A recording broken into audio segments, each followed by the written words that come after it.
What's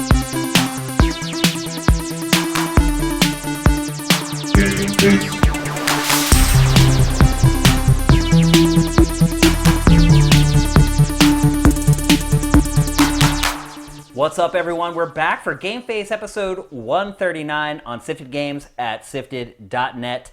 Couple notes before we get into the show, and we have a gigantic show for you tonight. Tons and tons of big games. But a couple things I want to mention. One, we're going to start doing GameFace every Tuesday, starting next Tuesday. We're going to flip back to our old schedule. That was what we did do Tuesdays for like ever. I think so, yeah. Then we flipped to Fridays. We're going to go back to Tuesdays because for the rest of the year, there's just big game releases, and we want to make sure we can talk about them right when you guys are trying to decide whether you want to spend your money or not. So the show will be every Tuesday, starting next Tuesday for the rest of the year. Also, we should have episodes every week for the rest of the year. I want to thank you guys for your patience while I was gone for Labor Day weekend. It was really good to get home and see the family and catch up with some old friends. So thank you very much. It has been a little bit since we've done a show. I pulled up to Matt's place today, and I was like, man, it seems like forever since I've been here. So glad to be back. We do have a great show. One other note, we're finally shooting some more episodes of Packed or Factor. Pack finally got back from vacation. We're shooting them this Saturday. So tomorrow, Tuesday, there will be a post up on the site. There will be a post on our Patreon to let you guys ask questions. Make sure you get those in. We're shooting it on Saturday. So with that, I think we should just jump into the show because we have a lot of topics, a lot of games. I have a feeling we're going to be bumping up right on the edge of our 3-hour allotted time for GameFace. So remember when you thought the show should be 40 minutes? Yeah. Well, when we started, it was. Like Marcus and I was like an hour yeah, but and then 10. you started ignoring me when I told you to wrap it up, and it just got longer and then and longer. it just got to where we are now. So, yeah, so let's get on with it. We're not going to bury the lead with tonight's show. We are going to talk right away about Spider-Man. Game got, I think it's about an 8.8 Metacritic right 80s. Now. High 8s. One of the best-selling games in the UK, like, ever. Yeah, fastest selling Marvel game ever. Yeah. Doesn't surprise me. I've been saying this is going to be a sales juggernaut, no X-Men pun intended, for several months now. Yeah. And so, Matt, you finished the game. Yes. I have not. I'm guessing 12, 13 hours in, something like that. Mm-hmm. Based upon the collectibles, I'm pretty well over halfway. Yeah, like it's a pretty standard. I mean, I think you could probably finish if you just did the story. I think you could finish it in like 12, 15. But I don't think you can't really just do the story in this though, because you have to do the other missions because you get the tokens that you then. Mm-hmm. I mean, if you were really good, I guess like you could do it without ever really upgrading. Yeah. Yeah, it would be hard though. I think if you played it that way, you could. There'll be somebody who does. I mean, that'll be the basic speed run. I'm sure. Yeah. There's like no upgrades, no side stuff. Yeah. So I don't think I could beat the game that way. And I like the fact that it forces you to go and play some of the side content because unlike with a lot of open world games, the side content in this is actually good. Mm-hmm. I read a review where someone was railing on how repetitive it is. And again, I haven't finished it. So maybe it starts to wear on you in the second half. I have not felt any repetition really in this game at all. No, I don't think there's a lot of. I mean, you do the same thing several times in each borough or each section of the city, obviously. But like that's any game, and they meter it out very well. Like early on, you're getting collectibles. You're getting like the backpacks are unlocked and the landmark photos are unlocked, and so you're doing that kind of transit and find a thing or find the location, take a picture. Like that's and like you've got some bases to take over, the Kingpin's bases, which I showed in the demos for the E3 stuff, like even last year, I think. And that kind of, but as you move forward in the game, they do take a page. They take a page out of a lot of the better elements of the Spider-Man games of the past. One of the things they took from what I think is the best Spider-Man game before this one is Web of Shadows. And one of the things Web of Shadows did is it followed a 3-act structure where the city changed. By the third act, the city was completely different because all the plot had gone off the rails and crazy shit was happening everywhere. And so they have a really good build of how everything works. So early on, they're giving you sort of like more peaceful style collectibles, and by the third act of the game, it's just combat, and like the open world repetitive stuff is like big multi-wave combat things where like you're fighting guys for like 10 minutes in a row. And like, so maybe I could see where it does start to wear a little thin by the end. Well, no, those because the combat's so good. It like is, I wanted more of it, really. And you don't have to do any of it. It's not forced on you or anything.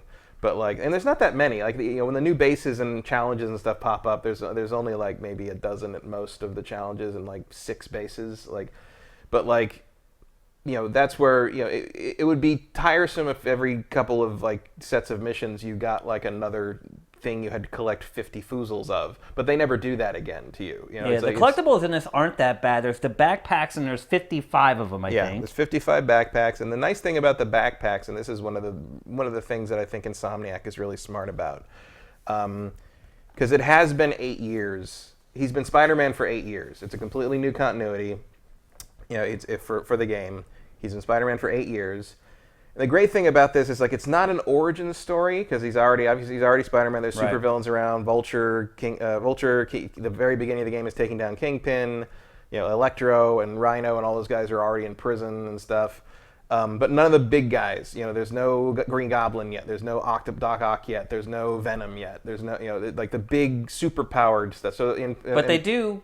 It does kind of introduce. It acknowledges. I mean, some very early set, on, you'll see some of these characters you recognize, and so that's always a good way to build some tension for the viewer. Is something the character doesn't. Yeah. And so the fact that how this is all going to turn out with these various characters, and you don't know if it's going to be in this game, it's going to be in the next game. Like you're waiting for a lot of this to happen, and that creates a nice tension even in the early parts of the game.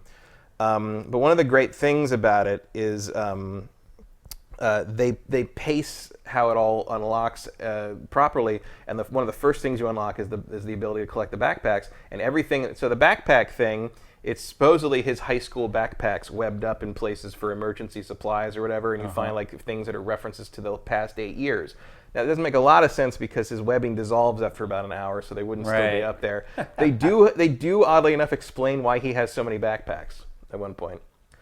Because if you go into the backpack collectible thing, he says something about every collectible. Yep. And at first it seems like it's just sort of a fun little thing he comments on. But what it's actually doing is it's filling in the last 8 years of this new continuity and explain, okay, so he's fought this guy, he knows this has happened, this has happened, this he has developed happened. This tech this is his is his relationship with this character, this is how this worked in this universe. So it's actually a really clever way to fill in backstory without having like boring exposition scenes. It's only there right on cue. There's a backpack. Yeah, it's only there if you want to know that stuff, and so that's kind of a great way of filling the player in on if they want to know more about this version of the characters. But all the collectibles are tied into the upgrade system. Yes, the upgrade system is no joke.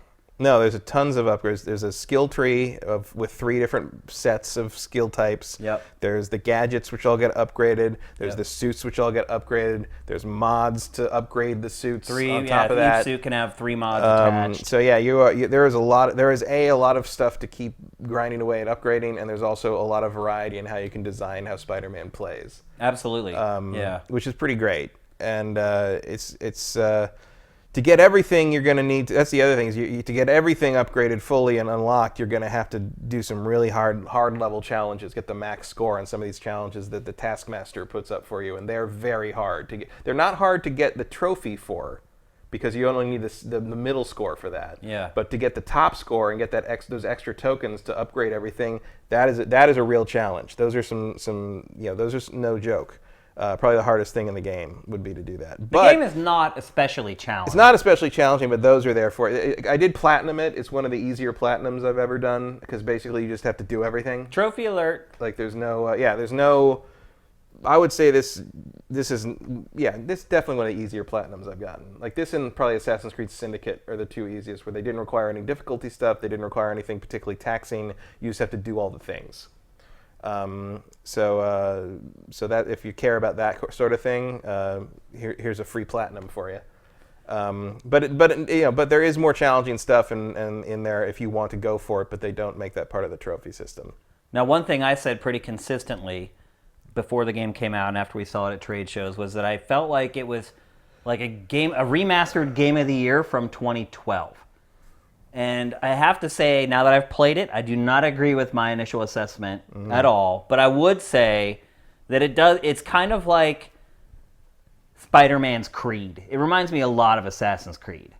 Just the way the game is designed, the way the upgrades work, the fact that you're syncing parts of the city with the radio towers.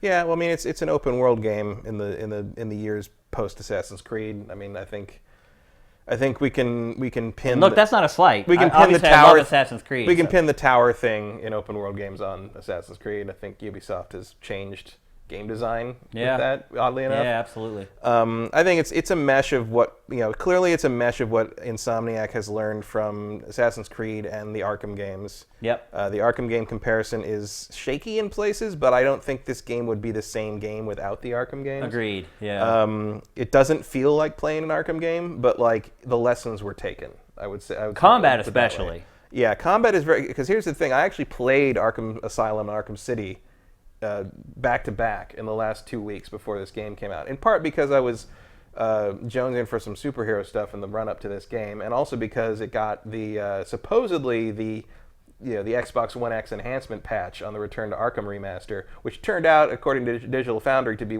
probably the worst Xbox One X enhancement patch of all time. And so it was. It was not great. Not good. But I did play through them again for probably the fourth or fifth time for each of them. Still great. But that led to two things with Spider-Man. First, there was a little bit of culture shock when I started playing this, because I had to learn that the dodge was the circle button, not the X button. Right, yeah. And there's no counter button. Yep. And so it took me a long time to sort of readjust to because the combat in this is much more about agility and less about give and take and flow in terms of like the offense and defense. Oh yeah, you give the enemies no quarter in this. Because you get hit like 4 or 5 times, you're dead. You're dead. I mean, he's a guy in a spandex costume. He's not. Yeah, I mean, that was one thing I noticed. The big change in for me was, having played this at trade shows and then playing the final version, the first hour, I was like, oh my gosh, I get hit 3 times, I die. Yeah, the trade show versions clearly have the damage turned way down. Absolutely. For good reason. It's a pleasant level of challenge. I wouldn't say it's super hard at any point. I died a few times. Yeah, I died a few times. It didn't feel unfair. Once I kind of figured out and unlocked a few more things, I was like, oh, that's how you deal with that. Like, it feels good, and it doesn't feel like a repetition of Arkham at all. I'm not quite ready to say it's better than Arkham City. No. But I might eventually. I need to. I would say it is. I need to digest it longer. I do think it's a better story. Oh, it's not even close. In Arkham City, the story's good. Yeah, and I think this and Arkham Asylum stand up there as the best stories told in a superhero game. I am shocked at how good the story is in this game. It's really good. Absolutely shocked. I really thought it was just going to be another superhero schlock. Honestly, I didn't catch who. I mean, I know there was an addition, like a co-written by credit for a comic book writer whose name I can't remember, and I know Dan Slott got some, who's one of the Spider-Man writers, got an additional writing by credit. I didn't see who the Insomniac writer was. I can't remember. I didn't, because the credits are in alphabetical order, so I didn't. And they move fast because there's post-credit scenes. So they're really trying to get through it so they can keep your attention, basically. Yep. So like they're putting up like 7, 8 names with their titles all at once, and then they're gone like 2 seconds later. And so I didn't catch who the actual writer was at Insomniac. But whoever they are should probably be headhunting them to write the movies.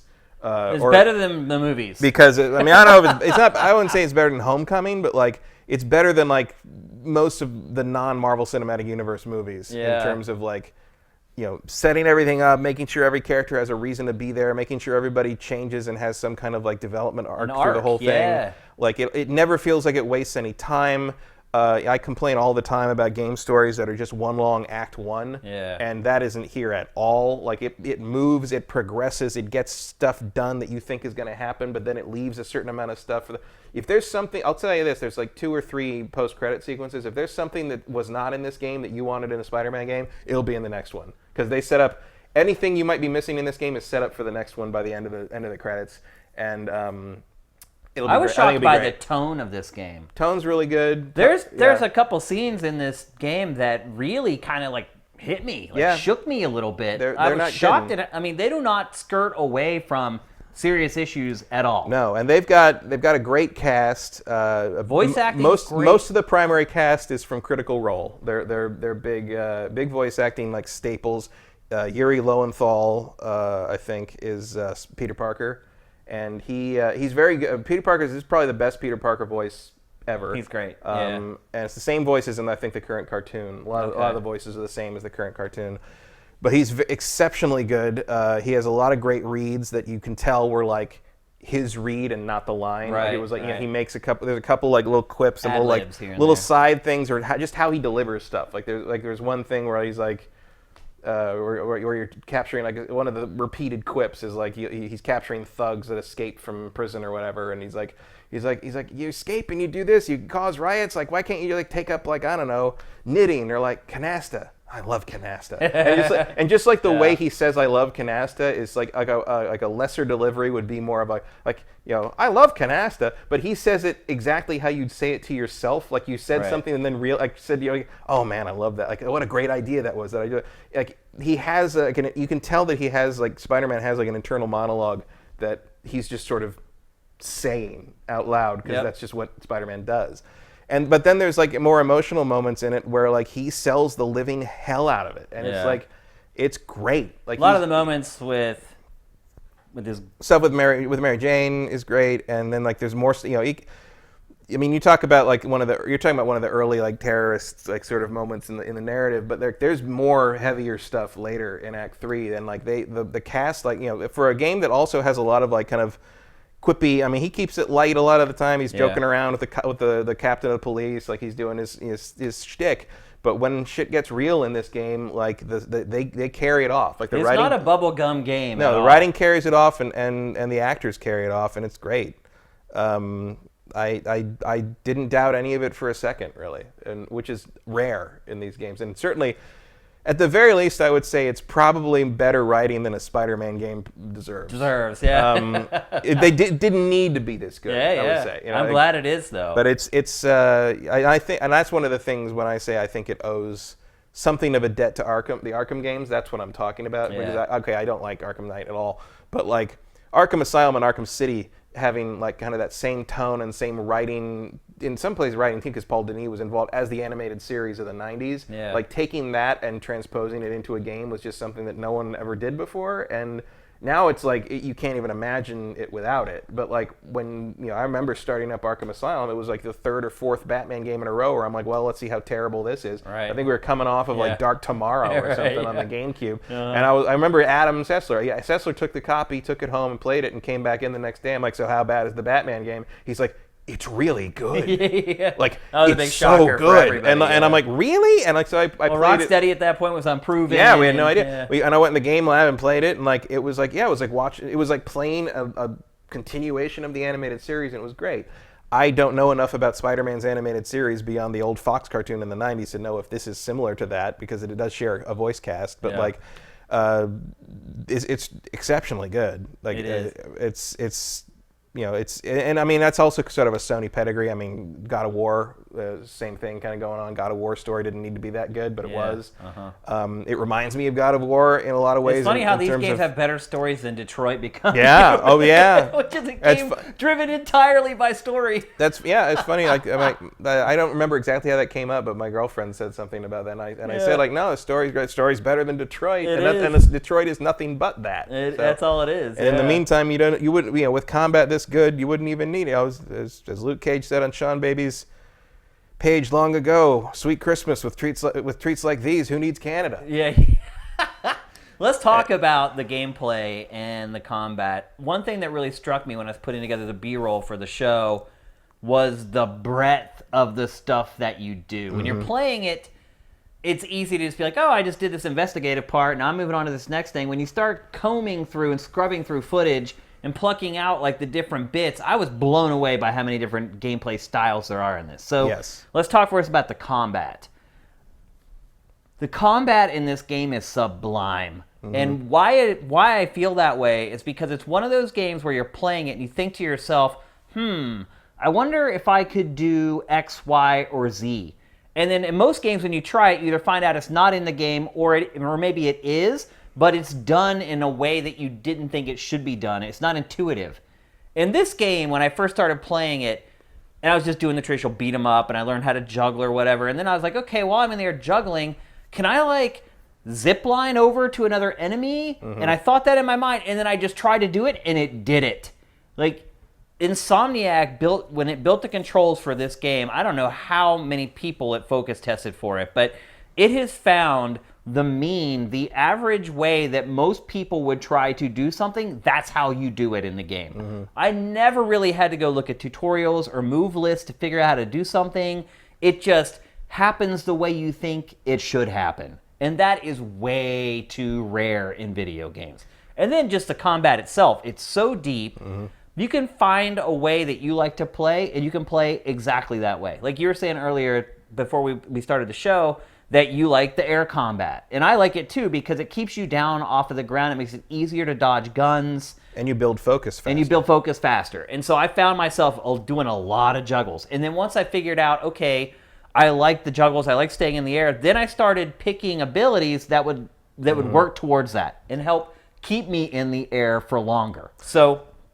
And then it gets more interesting later in the game when you start running into enemies that like know that and start to you hear them call out, keep him on the ground, and they'll start trying to shoot you out of the air. Right. And so then you have to readjust, but you still want to be in the air because that's how you build your focus faster. But now you have to be ready to either dodge midair or change position very quickly or throw the guy you're beating on in the air back to the ground so you can get back to the ground and then pop him back up. But again, all that stuff works exactly how you think it should. No, it all works very intuitively. Insomniac's always been very good about this. And actually, the other game that I was going to mention that I forgot in terms of influencing this is Sunset Overdrive. Yeah, well, obviously their game as well. Their game, and you can, and there's an element. There was when I played. I love Sunset Overdrive. It's one of my favorite games of this generation. No one frickin' played it because it was an Xbox One exclusive and no one cared. But I loved it to death. And I bet you if that game came out now, though, it would fare far better. Probably. Because it also came out during that year and a half where everybody was hating on Xbox One. But it just had, and that's kind of changed. And some now. people like the sense of humor grates on some people. I thought it was fine, but I like the weird kind of the meta humor stuff. Memes don't bother me. Yeah. But there was an element of that game where I thought, man, this is a really good open world, and I'd like to see what they can do, what Insomniac could do with more open world stuff. Yeah. And the answer with Spider-Man turns out to be a lot. Yeah. They're really good. A whole lot. This team that they have on this is really good. I assume this is some of the same people that made Sunset Overdrive. Yeah. And it's it would really make sense. good. In my opinion, this is Insomniac's best game ever. I think there's a strong case to be made. I certainly like it better than I think pretty much all its other games. Yeah. All the Ratchet games. I like it better than Sunset Overdrive. Yeah. I mean, that's pretty much their catalog. Unless you're a big Spyro fan from back in the day. Yeah. And that's saying something. I mean, Insomniac's games are always top quality, but the thing is just crazy polished. I even think, Fuse got hammered, and it was not a great game, but I still think it's better than a lot of people give it credit for. It's not a good game, but it's not it's not a disaster. It's not unplayable. They've never made anything that I would call bad. And it's every Ratchet game isn't a home run, but you make 9 of something and try to make it great every time. But this is just on a level. I mean, they'll be making Spider-Man games for as long as they want to. Pretty much, yeah. I have that feeling too. And the other thing that struck me too about the game is just the breadth. How many different things you do. Mm-hmm. So there's the web swinging, there's the side missions, and there's a vast variety of side missions. Mm-hmm. There's investigative sections where you play as Mary Jane. Yep. I never would have guessed that they would have something like that. There's stealth. There's the great combat. There's all the science research stuff you right, can do. And we showed some of that earlier in the B-roll. There's puzzles that you solve with circuitry and circuitry. That's sort of like the BioShock tubes with the liquid, and then there's matching up spectrumized chemical reacts and stuff. Like DNA matching or something. Yeah, it's got spectrometry. That's spectrometer stuff. That's an actual way you can tell what a substance is. Yeah, so he has this. You play both as him as Spider-Man, but also him as a scientist. Yeah, working with another scientist and. The stuff that you do with those mini games pays dividends because, again, you get tokens that go back into the upgrade system, and it all all these disparate parts of the game all wind together into one powerful cable. And then if you don't necessarily like that as getting the research tokens through those mini games, there's these science stations that open up. Yeah, that I have some of those. Yeah. That you can then do those, and those tend to be more. We're going to take either a swinging mechanic or a combat mechanic. And we're going to make you do it in a context that you haven't done it before. Are you talking about the first one is you have to swing through the clouds? Yeah. There's stuff where you have to swing around and coat different places. It's kind of testing your ability to swing in a specific location. There's bits where like there's one where you have to get stuff to a certain location or in a certain amount of time, but the thing that you're carrying has basically ruined your webs, so you can't swing. So you have to zip line or run and jump your whole way there in a certain amount of time. So it's like, okay, let's see how good you are at traversal without the swinging, which is like there are so many other there's a lot of tools for traversal other than just swinging the web. So so that is kind of and you could upgrade all that stuff too. Yeah, and it took me a while to kind of get used to a certain tricks in that traversal bag. But once you master it all, like. Because early on I was actually feeling like, man, this is it takes too long to get places. Like I'm swinging real slow. And eventually once I figured out how everything works and how to do like the point jump stuff and the speed boost stuff and some of the abilities in the web slinger tree, like, I mean, it's like I can move faster than a plane right now. It's like and that's the other thing too. The swinging could have been something that they just took from the prior games. People were already happy with it. And they could have just been like, okay, done with that, let's move on. No, even the web swinging in this game is several magnitudes better than it's been in prior games. It may look the same watching it happen on a TV screen, but when you have the controller in your hands, you feel a major difference. There's a tremendous skill curve to it if you want to master it, and there's but you don't have to. You don't have to. Like, it's still there, but again, like, people watch this and they think it's like, a lot of the criticisms I saw were like, oh, it's just like a canned like QTE thing. Right. It's like plays it for you. No, not at all. Like, there's hardly any of that stuff. That was a big concern for me too before I got to play the final version. Is there going to be QTEs all over the place in this game? But no, there's like time button presses in places, but like this scene where you save the crane here from last year's E3. This is as QTE as the game ever gets. Yeah, and this happens pretty early in the game too. And like. And early on, I think one of the when I played this scene, because once you web the crane up, then you chase the helicopter, and people were like, I think there were a lot of people that were concerned or thinking that the chase with the helicopter was also like a canned cutscene, right. And it's not at all. Yeah. Like, you can catch that helicopter because when I started swinging, I'm like, I wonder if I can just zip line over the roofs, and like if I can anticipate where it's going, I can cut it off, right. And I did. Yeah, like it was, it's all really happening. Yeah, it's all real time. You're all in free control of whatever, except for this part. Yeah. But it's also fun because it's a nice little set piece. I feel like I have a sneaking suspicion that they may have like backed off of some of that after the reaction to this scene a year and a half ago. But like whatever they did to balance that is fantastic. This scene is different though than it is in the game, right? There's some, because otherwise that one character would be a huge spoiler. Who, Mr. Negative? The Asian guy. Mr. Negative. Yeah, he is, if I remember correctly. In the game, he's not in the helicopter. Yeah, he's not there yet in the game. Right. Yeah. This is different in the game, and the raft breakout. Yeah. Yep. First off, like in the raft breakout, there's an extra scene between when you leave New York and when you get to the raft. Yeah. And the big, like, at the end of the E3 trailer, it's like it's you, and that's the big. That doesn't happen in the game. Right. It's just like you know who it is already. It's not. It's funny watching this now, though, having played the game. Like, that's a big spoiler what they just showed. I think it is. Well, you got to show someone. Like, I think the thing that surprises me more is that the raft breakout was shown as the E3 demo this year. The raft demo is the end of Act 2. Right. Like, that's real late in the game. Now, to be fair, they showed a lot of late parts of the game. I mean, they've never shown anything from Act 3, to be fair. And Act 3 is, you don't know what's going to happen in Act 3, I promise. But, like, I mean, I get that they showed probably the breakout in the raft because they wanted to make sure you knew that these iconic Spider-Man villains were in the game, and really they're not there until that scene. But, like, yeah, I mean, and the other it was funny. One of my friends I was talking to about the game, and he'd seen all this early stuff, and he's like, I don't really want to play that game because Mr. Negative is a really stupid choice for a main villain. And I'm like, he's not. He's just a bit. Like, it's the great thing about this game's story is that it's not an origin story, but I think it would be fair to characterize it as this is the story of when shit got real for Spider-Man. Pretty much, yeah. Because, like, Mr. Negative is a good example where, like, all the other villains that exist already in this story that he's beaten before the game started in the last 8 years, they're all those, like, science villain characters where they've got, like, the high-tech wingsuit or the high-tech whatever thing, and they're just, like, criminals that happen to have, like, this tech that they're using for evil. Whereas like Mr. Negative is like a super being, like he's blasting stuff out of his hands and like ripping buildings apart.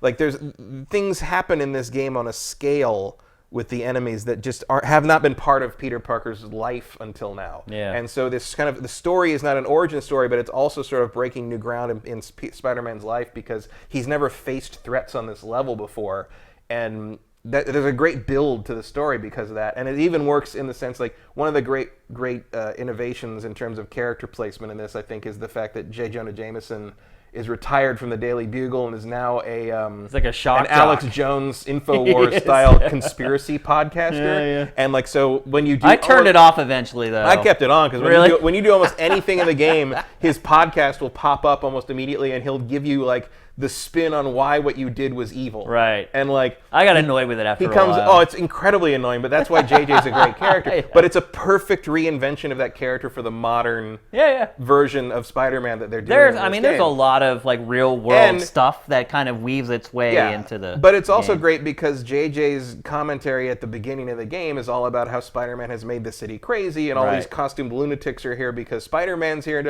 and as things just get more and more worse, like they just get crazier and crazier. Like you see his kind of psychosis continue to evolve, and he has to come up with weirder and weirder ways to explain why it's Spider-Man's fault, and it's great. Like, I love how the callers call into his show, and they're like, "Well, actually, he saved my life yesterday." He keeps calling them low information Spider-Man fans and stuff like that. It's great. Like it's so funny. It's pretty on the nose. Yeah. It's not better than J.K. Simmons, J. Jonah Jameson in the Raimi movies because that's Jameson. But it's probably the second best portrayal of him in a non-comic form. There's a lot of great stuff with characters reinvented in a different way, in a way that I think is better. Like I think is a good idea, not just a good idea, but a more interesting take on the character than I've ever seen them before. Particularly Mary Jane. I think Mary Jane is handled very well in this game. Yeah, because when the game starts, they're not together. Yeah. They have split up, and then the game starts to tell you what happened, and then they fills you in slowly, and then they start to get back together, and there's kind of that romantic angle, and he's kind of pining for her more than she's pining for him. It's an awesome game, man. Like I texted you the other day, and I was like, hey, like, are you gonna finish Spider-Man before the next show?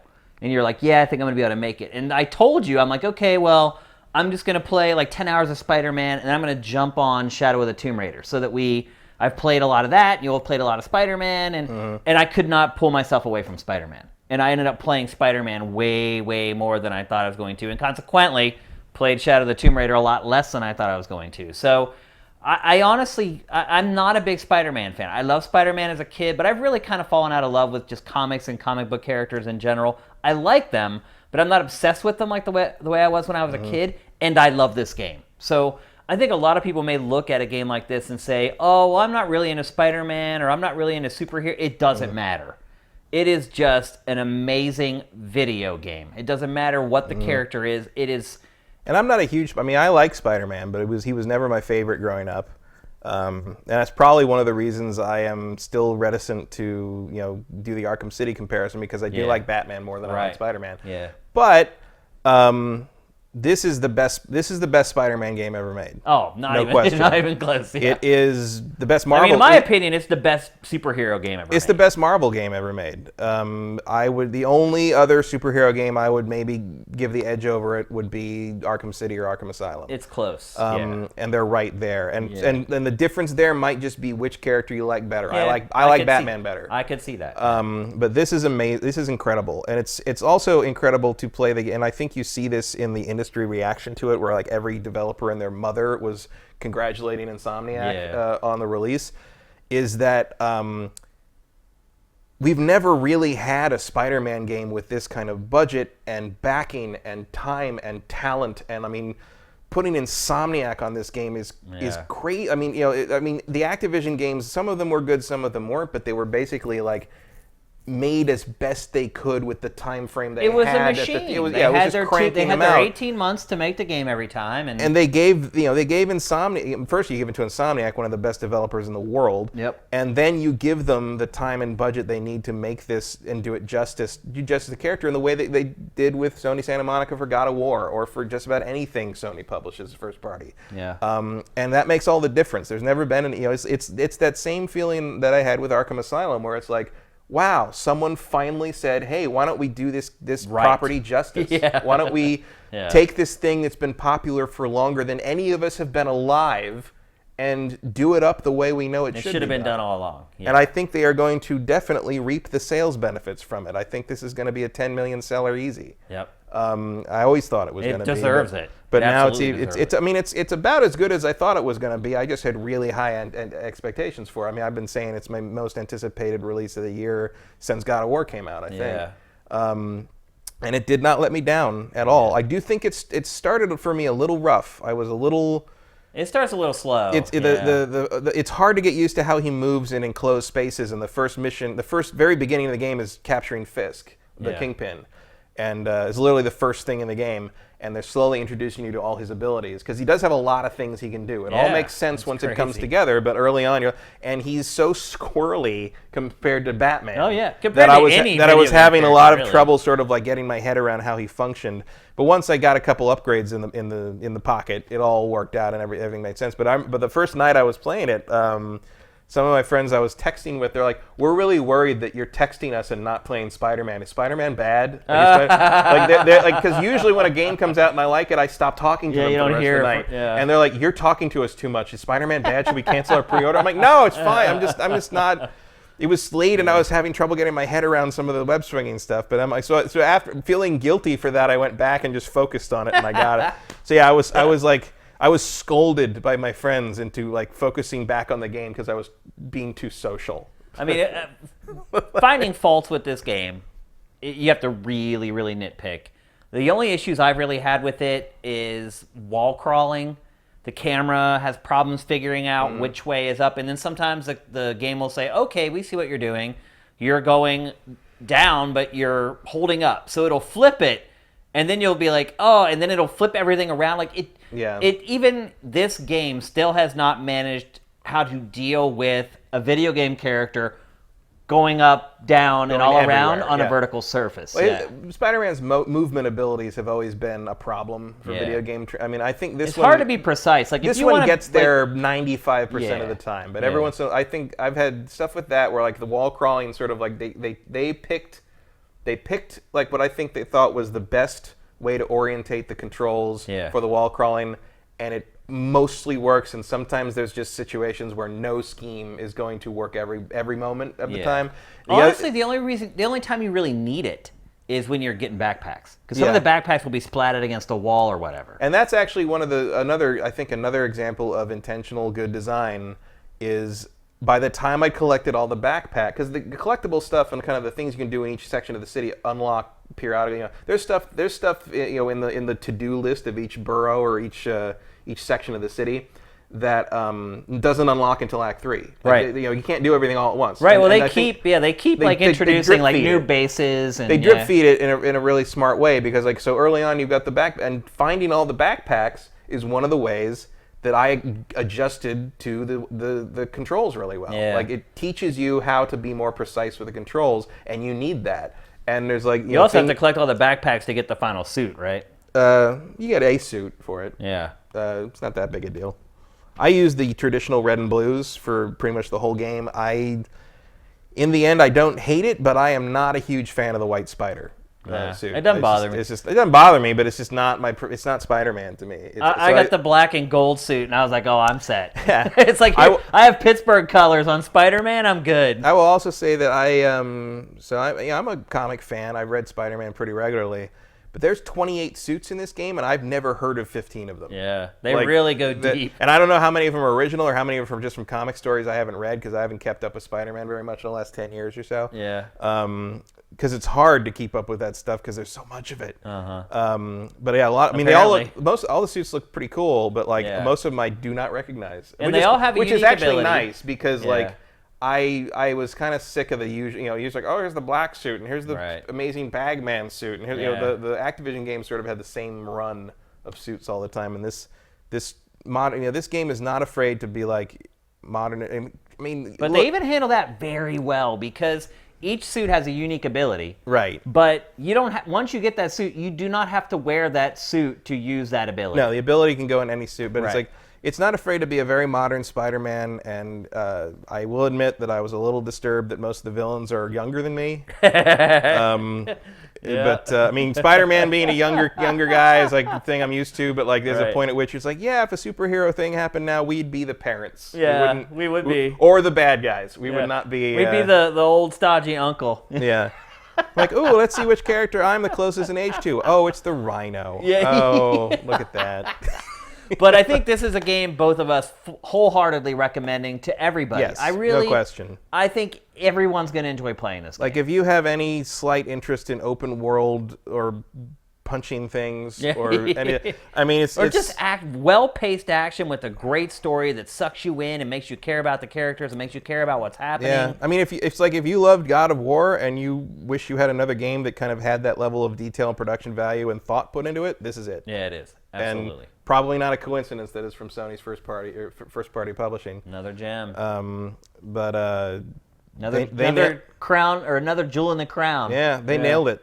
They absolutely nailed it with a property that has been sadly both mishandled and well handled in the past. I mean, there have been some good Spider-Man games. Spider-Man 2 is not one of them. Yeah, fight me. But like, this leaves them all in the dust. Absolutely. So there you go.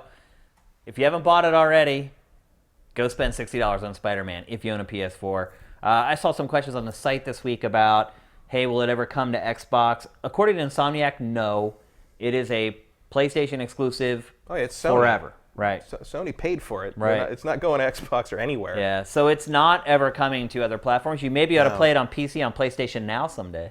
Maybe. I expect I will be playing it on PlayStation 5 in either remastered or backwards compatible, and it'll be at 60 frames a second, and I'll be like, oh, that's a good reason to play this again. Yeah. So I think that'll happen, but no, this is a PlayStation game. Yep. No so question. 2 thumbs up from both of us. And if you have a 4K TV with HDR, like. Yeah, it's popping, man.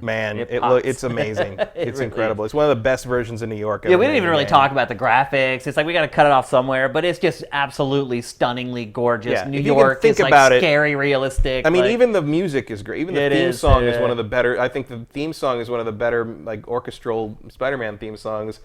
Probably second. I mean, the Elfman theme for the Raimi movies never did anything for me. I think modern movies kind of suck at musical scores. Yeah. Marvel movies included, and like this score they have, the theme for him probably is the best since the Spider-Man 1960, or maybe the radioactive Spider-Man thing from the 90s. I did like the 90s Fox cartoon a lot. Yeah. But just think about it. How often do Matt and I both gush over a game the way we're gushing over this one? Also, like, usually one of us will be like, there's this one part of it that, even the technical problems. So like, here's another more credit to Insomniac. At one point, I had one hard crash in the whole game, and I had a bugged quest. That's the only problem I had. I just a cutscene happened, and it cut to him talking on his cell phone, and it died. It crashed to the main menu screen.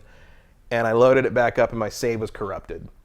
But it turns out that this game, like, auto backup saves like 5 separate slots. Like, I mean, so in the end, like, my save got corrupted, but the auto save backup stuff, I only lost 30 seconds of playtime. So again, Insomniac, like, just really one of the best there is at what they do. I know that's Wolverine, but it's in this case, it's Insomniac. Yep.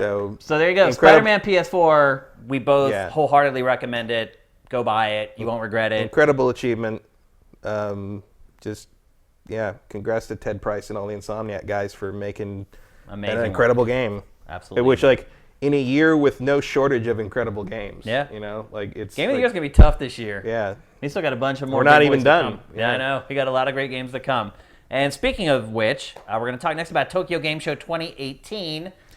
Tokyo Game Show, not exactly what it used to be. No, but better than it has been. It is so far. Like Yep. I'm surprised by how many interesting announcements have shown up even today. Yeah, well, so today, the show hasn't actually kicked off yet. The funny part was when I started the rundown for this show, I was like, well, we'll just do a quick preview of Tokyo Game Show.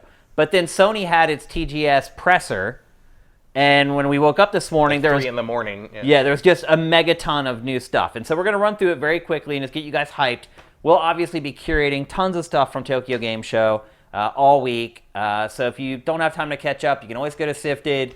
You can sift by the week, and it'll pull up all the big stuff from TGS. We're just going to go over the big stuff that was debuted today at Sony's presser. One thing that hasn't been debuted yet but is coming is a Death Stranding stage show is going to happen at Tokyo Game Show. So you say that, and I think it's going to be like a musical theater thing. I don't blame you for thinking that. Which I would prefer over whatever they're probably going to show.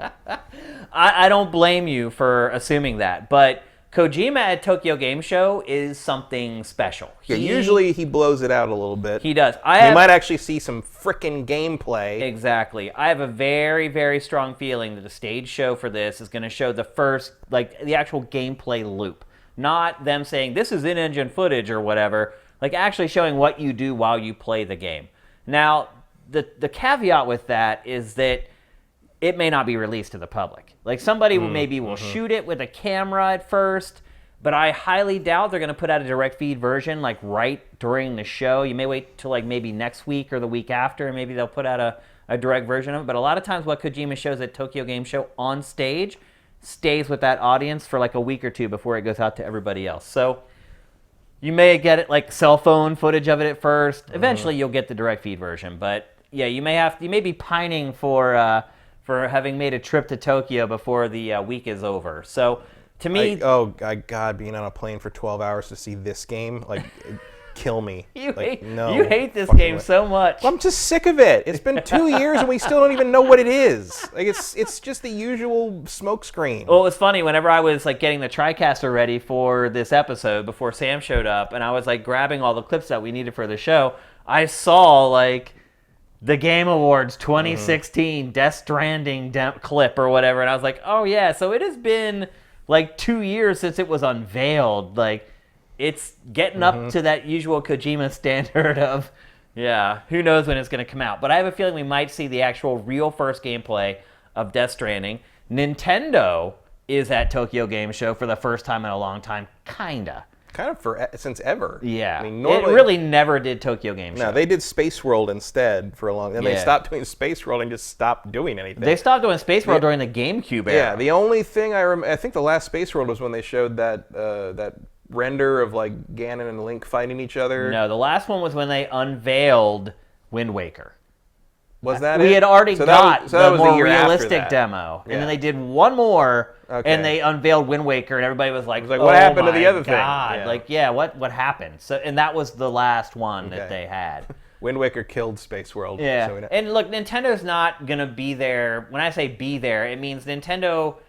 doing something the same week. It's handling business at Tokyo. It usually never even goes. No, it's like the first time they showed the Wii controller was an event the same week as TGS that just happened to. It wasn't TGS. It was just, we're just gonna do this. We know all you people Why don't you are guys here. come over? Yeah, it's okay, yeah. Yeah, so they're actually actively on the floor at the show, working with third parties. Yeah, that is a first. That is a first. There's never been a Tokyo Game Show. So we'll see what comes out of that. Nintendo did release a new trailer for the Switch Pokemon game, Let's Go Pokemon Let's Go Pikachu and Eevee. They put out two new trailers for that today. The Japanese one was 4 minutes long.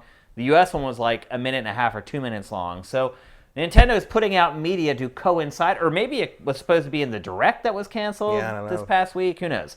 But Nintendo is more active during TGS week, which could bear some fruit for Nintendo fans. Yeah, it also makes it a little less ridiculous or a little less difficult that the Direct was canceled because there was a good reason. Yeah. Probably. The natural disaster basically. Yeah. I mean, I think the roof was ripped off of one of Nintendo's buildings. Yeah, they got some stuff to deal with. It was not that was the worst typhoon to hit Japan in I think 25 years or something. Yeah. I was watching the video of it on Twitter the night it was hitting, and it was like watching something out of a Godzilla movie, like just like buildings falling over and things collapse. I mean, it looked fake. Yeah. It was so Unbelievable. catastrophic. It didn't look real. Yeah. So we'll give Nintendo a pass, but I think some of the stuff coming out at Tokyo Game Show was supposed to be in that direct. Like, for instance, Civilization 6 is coming to Switch. That was announced today. I have a feeling that was probably supposed to be in the direct, and because it was canceled, they just put it out on their own. So Nintendo's going to be there-ish. Project Judge was announced today. Project Judge is the next game from the Yakuza team, and it's basically Yakuza with like investigatory. Yeah, it's Yakuza plus Phoenix Wright. Yeah, there's and even a moment in this trailer. I am completely on board for that. There's a moment in this trailer where he does the Phoenix Wright pose.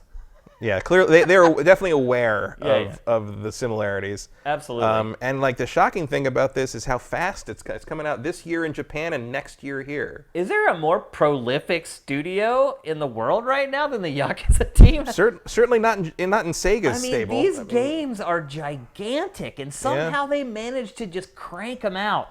Well, I think part of they must have good funding or a large team or large resources to draw from, because if you're Sega, these guys have to be pretty much your most dependable team, right? Like everything they put out hits expectations or exceeds. Hits their dates and hits expectations. And I mean, these guys just do it every time. And even when I didn't think Yakuza 6 was stellar, but it's still good. It is good. It's not the best Yakuza game, but it still hits the mark. And it's still polished and crazy large, and has a really wide net. It probably helps that they don't really have to build a new map half the time. Yeah, but like or a new fighting engine. Yeah, well, they did a couple. There's a new engine they have with the new engine. They put in a new fighting system, which you can see in. I think it is even better in Kiwami 2.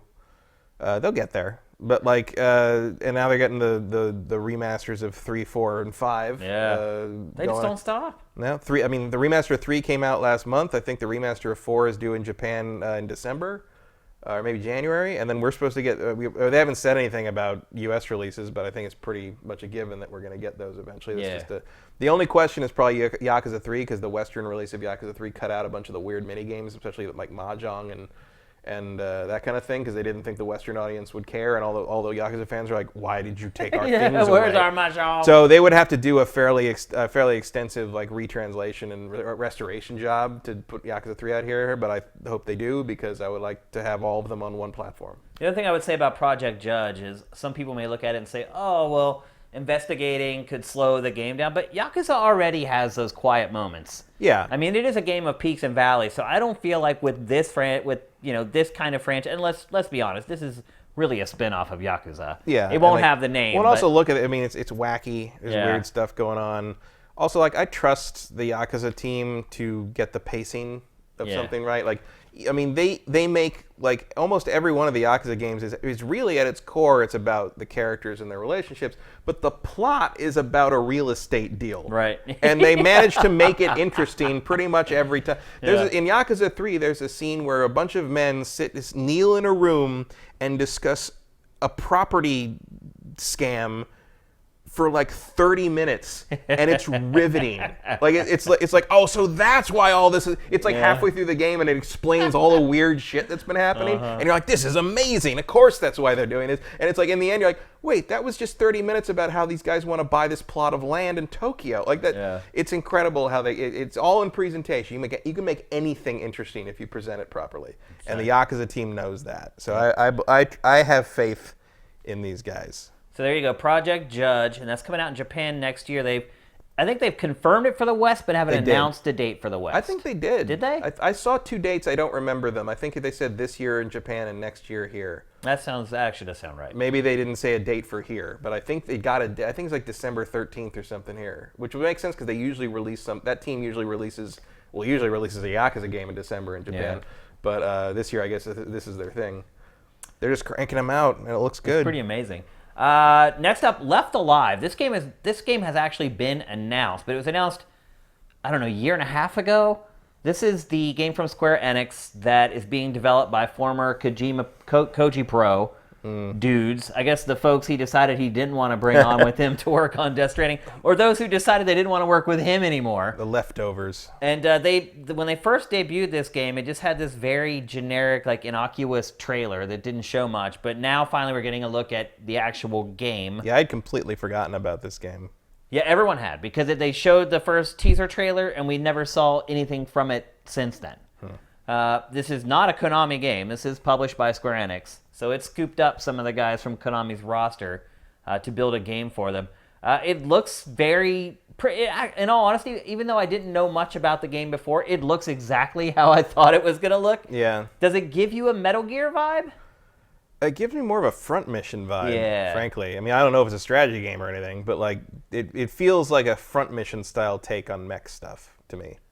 Yeah, it doesn't seem to have the over-the-top characters that Metal Gear the typically has. melodramatic nonsense doesn't seem to be here. It seems to be more of a straightforward, like, soldiers and squad story. Action game, yeah.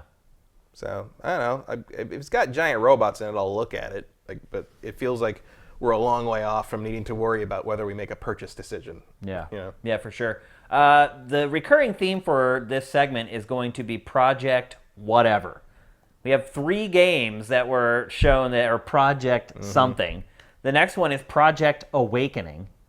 And this is a game from a Japanese mobile developer called Cygames that had never made a console game before. This is his first ever console game. It's put like 20 times the budget into this game that it did into any of its mobile games.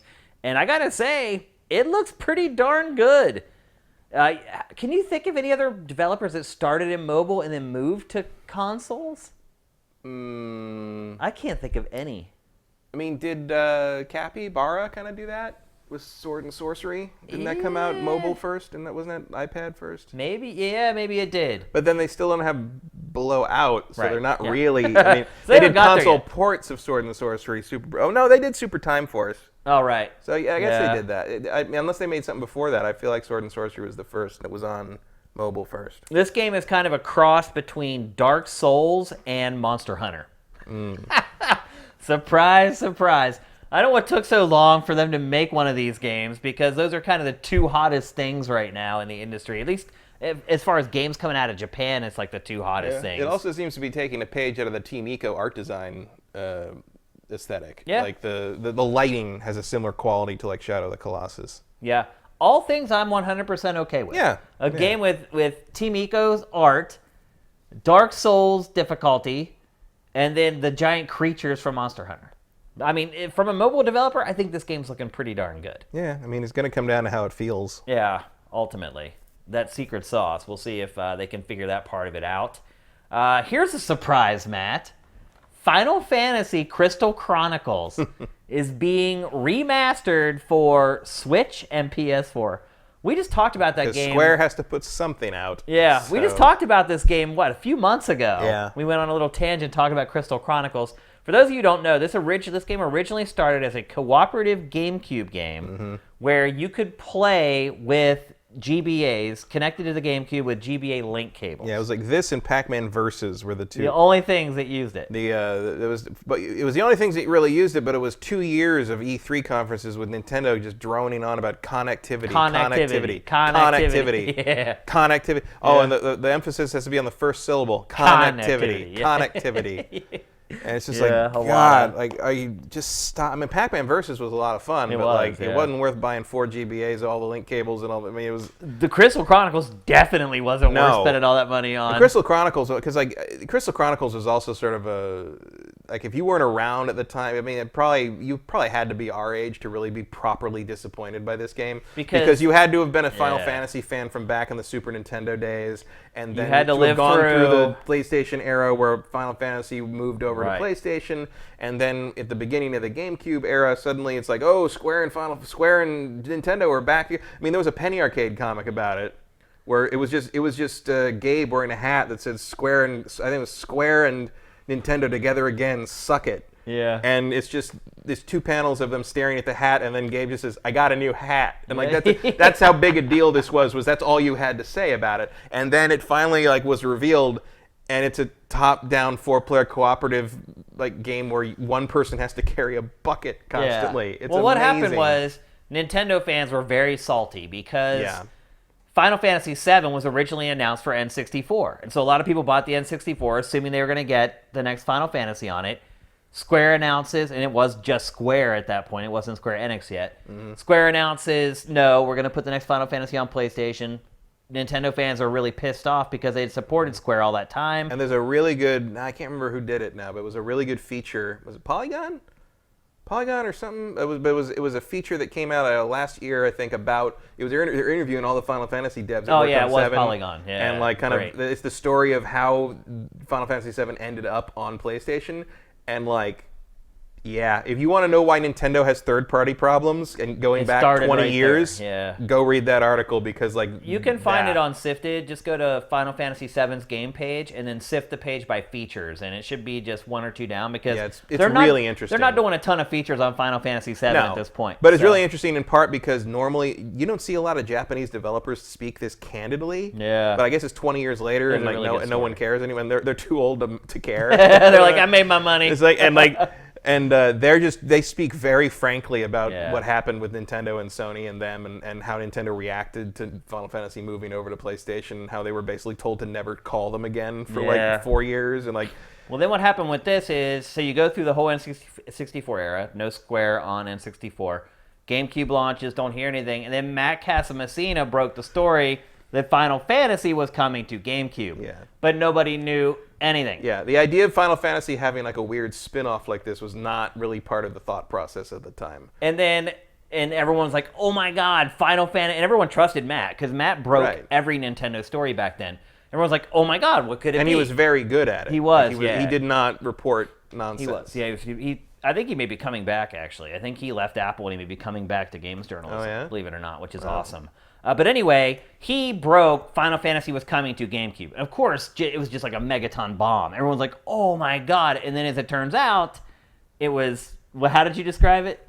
A cooperative RPG where someone carries a bucket? Yeah, because the idea was like, and I don't know why this was a thing in it's it, so weird. But it was like, there's like a miasma or like toxic fog or something, and this magic bucket is what like creates the space you can move around without getting hurt. Yeah. And one player has, not one all the time, but someone has to keep carrying the bucket with your group to keep your group alive. The game is not good. And it's just, it's an annoying game.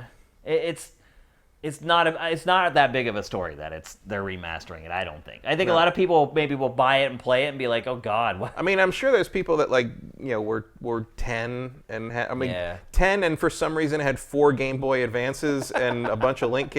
That's the problem with the connectivity thing was like even when the ideas were cool, you had to have all this hardware for it. Yeah, it's like you couldn't make it. At the very least, you had to have 3 other friends with GBAs, and then they all had their link cables that only worked with the GameCube and not each other. And like, it was a complex process. And I even like I had a group of friends that we loved Pac-Man Versus when we played it, but we didn't play it that much because you had to set everything up. It's not worth it. It's like VR for me now. Right. It's like I see it under my TV in the entertainment center, and I'm like, nope.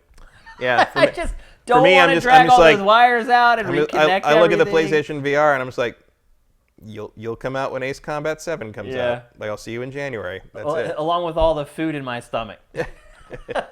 Next up, Samurai Spirits, which is the new Samurai Showdown. Yep. A lot of people watching this may not even know what Samurai Showdown is, but it was honestly one of my all-time favorite arcade fighting games. It was really good. It was right up there for me with Street Fighter 2 and games like that. I loved it. The characters were really unique and really different. A lot of them had like animals and things like that you could like bring in for support. And it was the game way ahead of its time. It was the game where I think because SNK kind of had a lot of Street Fighter cloning happening. World Heroes is literally just Street Fighter like with the costumes mixed around. King of Fighters was like a spin-off out of Fatal Fury, and that was cool. Art of Fighting. And Samurai Showdown back in the day was like, this was the one where you're like, oh wow, they got some chops. Like, and no pun intended, because you are hacking at people with swords. But like, the characters all felt unique and original to the game. The combat didn't feel like anything else on the market. It was visceral. It was fun. It had great sound design. It was SNK's best thing of the time to me. You would also find them like not necessarily in arcades as much, but in like gas stations and convenience stores. Well, because the Neo Geo setup was so modular and simple for anyone to. I mean, 7-Elevens had these things all everywhere. And I think every arcade cabinet that I ever played this game on was a cabinet that had like the burns into the front in the shape of a cigarette, where someone had just sat their cigarette and it just burned a valley into the top of the cabinet. We had one. There was one at a 7-Eleven near my high school where it was like one of those repurposed cabinets that had a cigarette burn like right there, and it was right where you rested your hand. Oh God! So like you would like if you weren't careful hitting the buttons, you would basically cut your palm open. Right. On the thing. And like you'd complain to the people. It's like fix the thing. They're like go away. That's not us. That's some dude that comes in once a week and takes all the quarters away. Samurai Showdown was also the first one. It was in the arcade, comic shop, card shop, porn rental place I worked at when I was in high school, and it was a good store. But like we would have one-stop shop. We would have big tournaments with NBA Jam and Mortal Kombat. This was the only non-Street Fighter Mortal Kombat NBA Jam game that the regular customers would play against each other with any sort of regularity or any sort of passion. Right. And like we would have the owner of the store was this guy named Larry, big jolly man, who was a huge San Francisco Giants fan. I never saw him without his Giants cap on. And he would play Haomaru, the main guy, the main star of the one that we saw in the trailer. And he would just hammer away. He liked to play against me. He would actually pull quarters out of the register and put 2 in. He's like, "Let's go, we're gonna go." And he could never usually beat me, but like Haomaru is so. I'm very familiar with that feeling. Haomaru's got a couple of like really strong slashes that 2 or 3 and you're dead. Yeah. And so his thing was he's just gonna throw those out until I do something dumb and I try to get too fancy and and every once in a while he would kill me in a round. I don't think he ever really beat me in a match, but he would, if he won a round, he killed me. He would turn around to the whole store and go, "Ha ha! By the mighty gods of thunder!" Because he's a huge Thor fan, and he would do that, and everyone's like, "Oh, Larry beat Matt. He won a round. You got another one, dude." So that's my main memory of Samurai Showdown is my boss trying to beat me at it, and every time he did, he turned it into a giant thing, and every time I beat him, he'd just be like, "Nah." Since then, SNK has done everything within its power to completely destroy the franchise. There has not been a good Samurai Showdown in quite a while. 2 was good. I didn't like it as much as 1, but I think you could make the argument that 2 has better mechanics. 3 was terrible. 4 was meh. 5 was abysmal. It just went into a whole weird thing. And There was a 3D one that was terrible. The 3D one was the worst one. So this seems to be like an attempt to kind of go back to the drawing board a little bit. I hope, because they need to. Yeah. But the franchise is there. It has great characters, great variety, different mechanics from what you're used to in most fighting games. Honestly, they could just make like a 2018 version of the first game, and I would be all over it. Yeah, I would buy a 4K redrawn Samurai Showdown 1, no question. Yep. One last game from TGS to talk about, another project game. This one's called Project Prelude Rune. Whatever. I don't know where the hat they pull all these project names out of in Japan are, but like at least most of the guys that make games over there eventually change the weird name to an actual title as opposed to Square. Is annoying. It just goes ahead and calls something Infinite Undiscovery like it's a thing. Yeah. Well, this actually is a Square Enix game, and so. Oh, so we might actually get this as the title. This is from a brand new studio that Square just formed from. Well, not the entire team, but the leader of the team is a former prominent developer from the Tales franchise, and you can see it. Yeah, you can see that as well, but it's also you can tell it's Square because of how many belts they have on it. Yeah. You're right. I don't know who it is. It's Nomura. I know it's Nomura. Someone over there just, man, it's like if you don't have enough buckles on your character design, you are not getting into this company. Yeah, absolutely not. So a new franchise from one of the lead developers from the Tales. Yeah, I like the Tales games. They're nothing to really write home about, but I've kind of burned out on them at this point. They are what they are. They do what they say.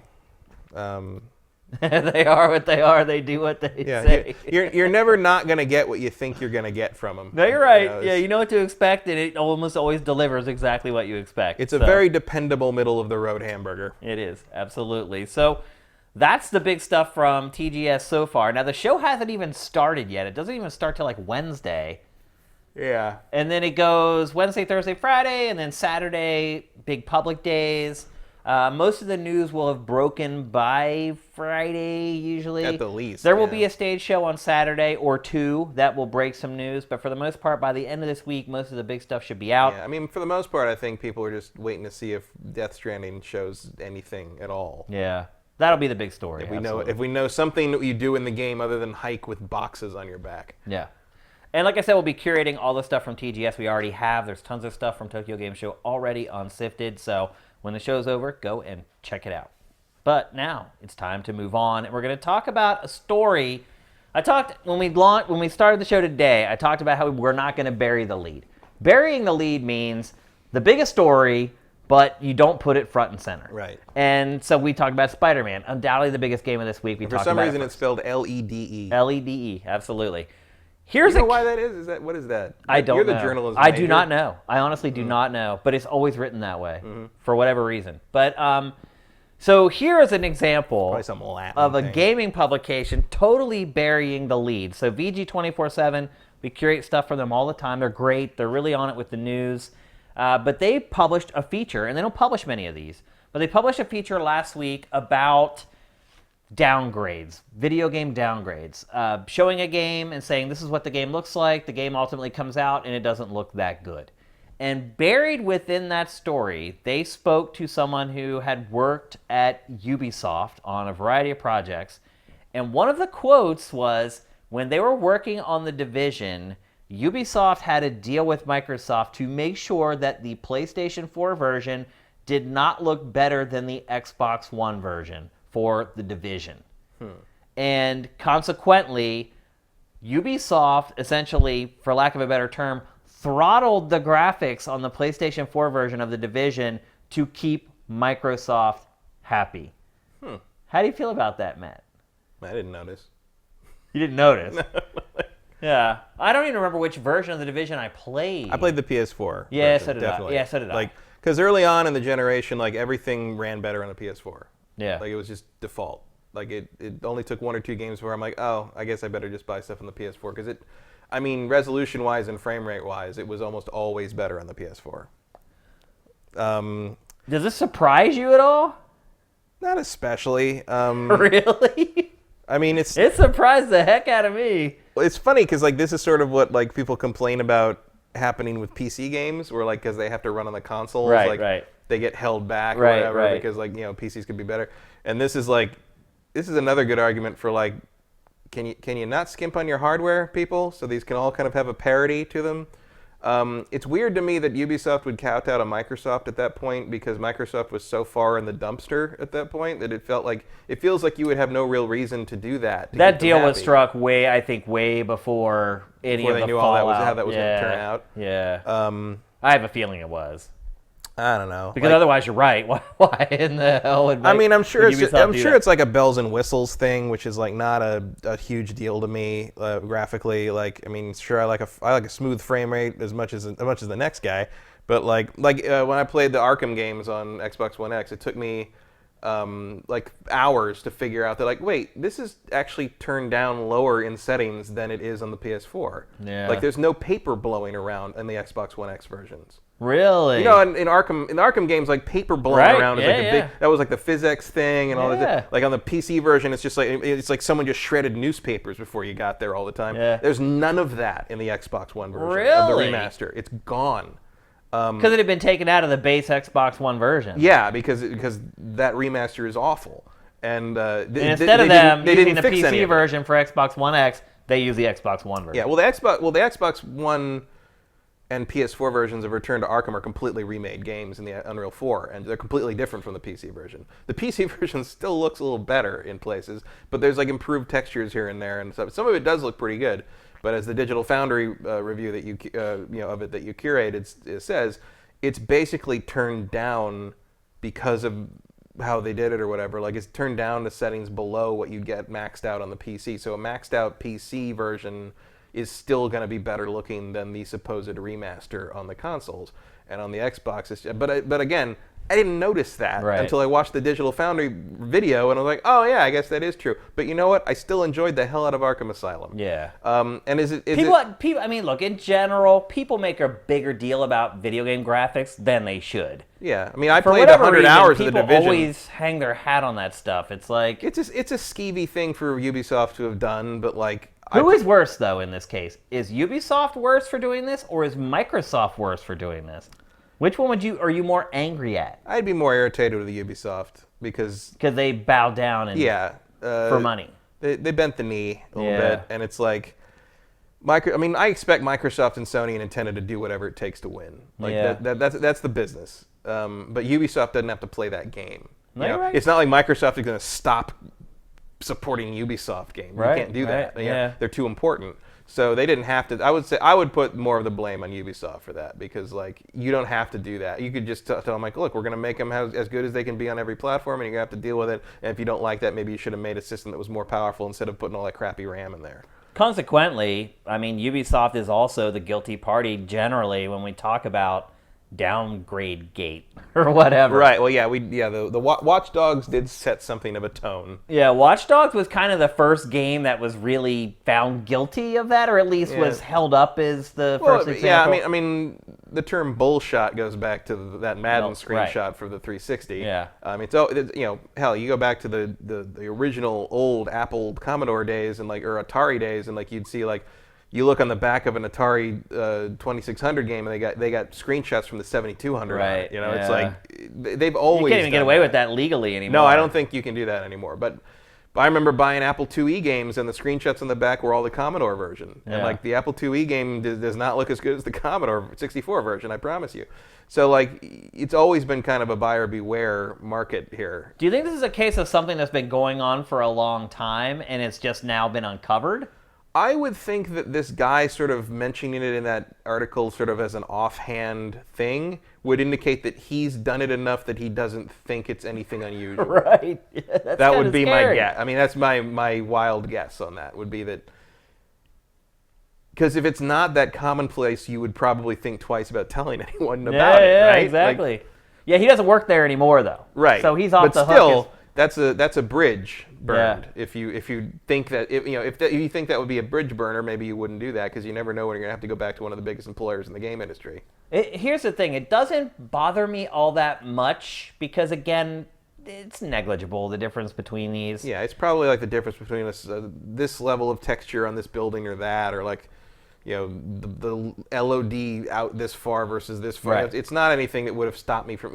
It's not. I played 100-something hours of Division 1. It's not like I now want that time back because it didn't look. But I feel like we should know, though. Yeah. Like as a consumer, you should know that. You know what? You probably learned by now the PS4 is a more powerful console, but we're creating parity here. Mm-hmm. And they don't have to say we throttled the. I mean that using that language. That's on me for using that language. You just say like we've ensured that both platforms get the best. That they're identical. That you have the equal experience no matter which platform you buy it on. Right. Everyone will have like the equal Division experience. You couch it in the PR language and make it seem like a good thing, but in reality you're kind of screwing the PS4 people who have more powerful hardware. Yeah, the doing it isn't that big of a problem for me. It's not letting us know that you did it that is the problem. Because that's when it starts to get a little weird. It's shady. It's shady. There's for lack of a better term, it's friggin' shady for you to do something like that and hide it, because a lot of their consumers have both consoles and just want to buy the best version. Mm-hmm. And you're never going to know what the best version is until after the game is out and you get Digital Foundry reports or we talk about it on GameFace or whatever. So, I thought that was an interesting story, and I have a feeling that it's going on a lot more in the industry than we would want to admit. Mm-hmm. But there's nothing you can do about it either. No, I'm going to say the other option is to not play the game. Right. Or to get it for PC. Which I'm not going to do.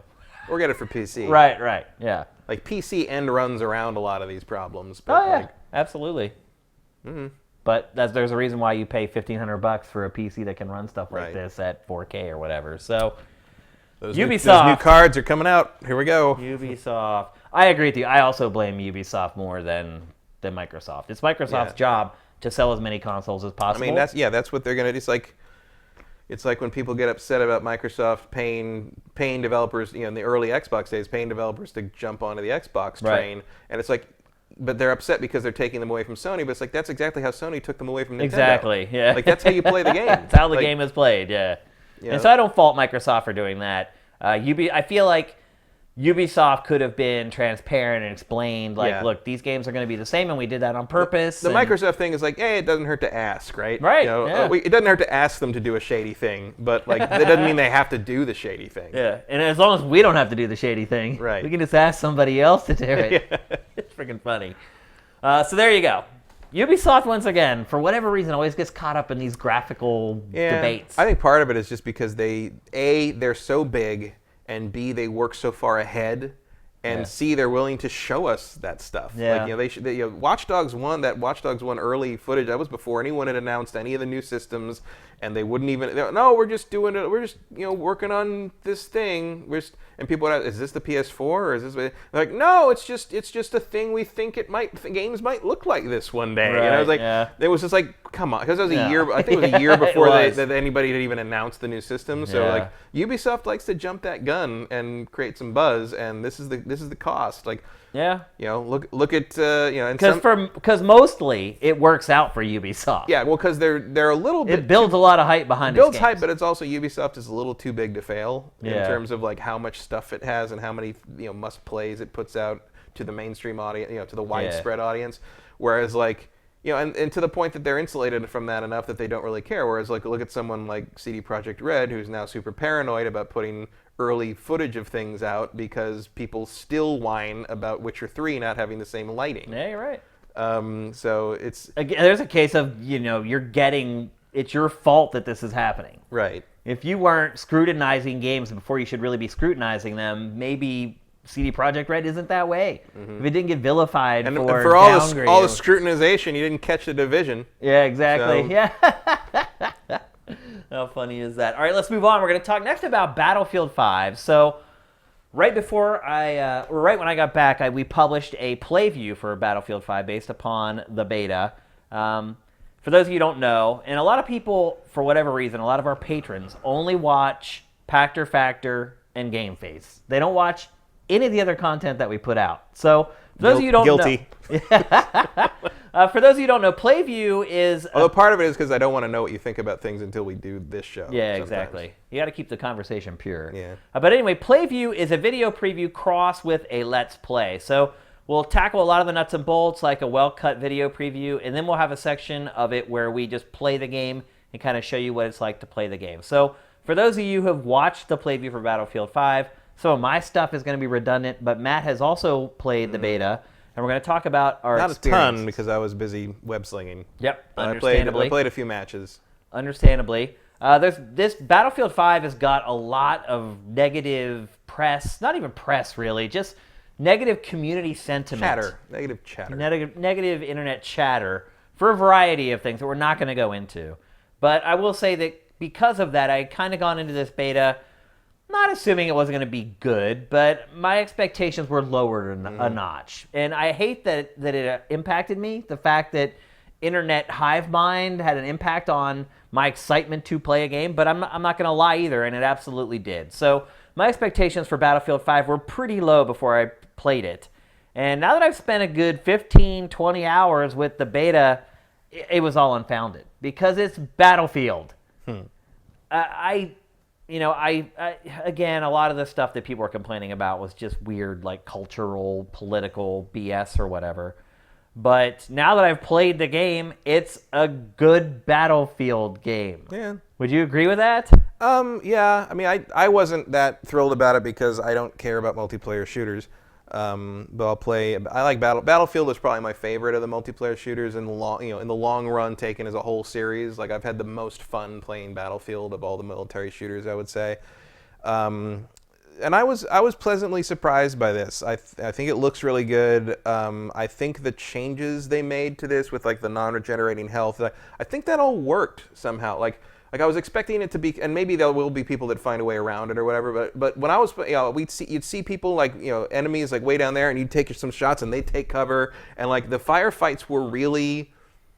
these cat and mouse kind of like. There's no rebounding health. No, it was, but I mean, you can get health pretty easily if you have people, squad mates that are, now that the squad spawning is fixed, it works a lot better. But like, it's not that hard to get more ammo and more health when you have people you're playing with that are good or conscientious, I should say.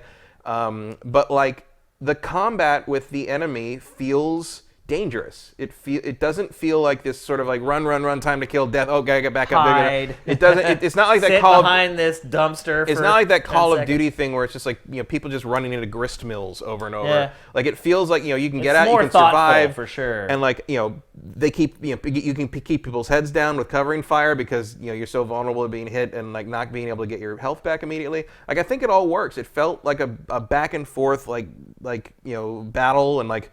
Once in a while, most of the maps I ended up on were like the city maps, so there wasn't a lot of vehicle stuff. But when a tank would roll in, like it changed everything. Oh yeah, you run for cover, man. So see that tank rolling in, you just run. It was. I mean, my favorite thing about Battlefield through the years has been just that it's the series where the crazy shit happens. It's you never know. Some guy's gonna drive in a Jeep loaded down in C4 and ram into the thing. Or kamikaze you in a plane when you're at a control point. And there's so I haven't seen a whole lot of squad there. Yeah. So I haven't seen a whole lot of that in this because I think I've just been getting less crazy maps, but I've been pretty. There's only 2 maps right now. I've been pretty happy with kind of how the gameplay flows and how it's different from just sort of running in a circle and hoping that somebody doesn't spawn behind you. Yeah. It worked for me. How do you feel about the new bleeding out? Because that has been the biggest criticism, and I will actually agree with a lot of people that the bleeding out. They need to find a solution to the downtime, because there are times where you die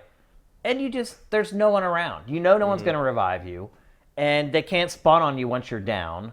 So you're just out in the middle of nowhere, and the enemy's like teabagging you. You mean make it even faster than the whole There should be a button that you can press to just immediately respawn. Yeah. The way it is now, you can hold R2 I'm talking about the PlayStation 4, obviously. You can hold R2 to bleed out more slowly if you think someone's going to be able to get to you, and it'll call for help. And then you can hold L2 if you want it to burn faster. But there's no button you can press to just immediately respawn. And so even if you hold then even when you do that, you still have to wait like 7 seconds to respawn on someone else. It's still really slow. It didn't bother me that much just because like if you hold it, I think it takes like 2 or 3 seconds to bleed out. It takes longer than that. It didn't seem to take longer than that to me. I don't know. It felt longer than that to me, and it seems like most other people. That was not a thing that bothered me. Maybe it would if I played it long enough, though. Yeah, I mean, again, I played it for like 15 or 20 hours, and it definitely started. The better I got at it, the less tolerant I was of it, I guess. Because you start to understand, hey, I'm not going to be revived here. Or I have a chance to be revived here. You start to understand the flow and how the squad spawning works, and you start to know, like, immediately when you die, whether you're going to be revived or not, is what I'm getting at. And the game doesn't let you make that decision for yourself. It's saying, no, we want you to lay there just in case. And to be fair, the whole game is built around squads. Yeah. Which is something I feel like Battlefield kind of got away from for a while. And I'm glad that it's gone back to that because, just like you said earlier, that is one part of Battlefield that really sets it apart. There's no squads in Call of Duty still. And the whole squad dynamic, which was first introduced in Battlefield 2, which completely changed the franchise, has changed shooters in general forever. I mean, but still, Battlefield has that special, unique sauce that makes it feel a little different than other games. But I understand why they're doing it, because they want to incentivize you to make sure that you have at least one medic in your squad. But you can hope all you want. In reality, that's not what happens. Most squads I was in, almost all of them were assault guys because people want to get kills. And I had a pretty good mix in the matches Yeah. I played. That was I didn't play a ton of matches because the matches are like 40 minutes long. they're Like, so really long.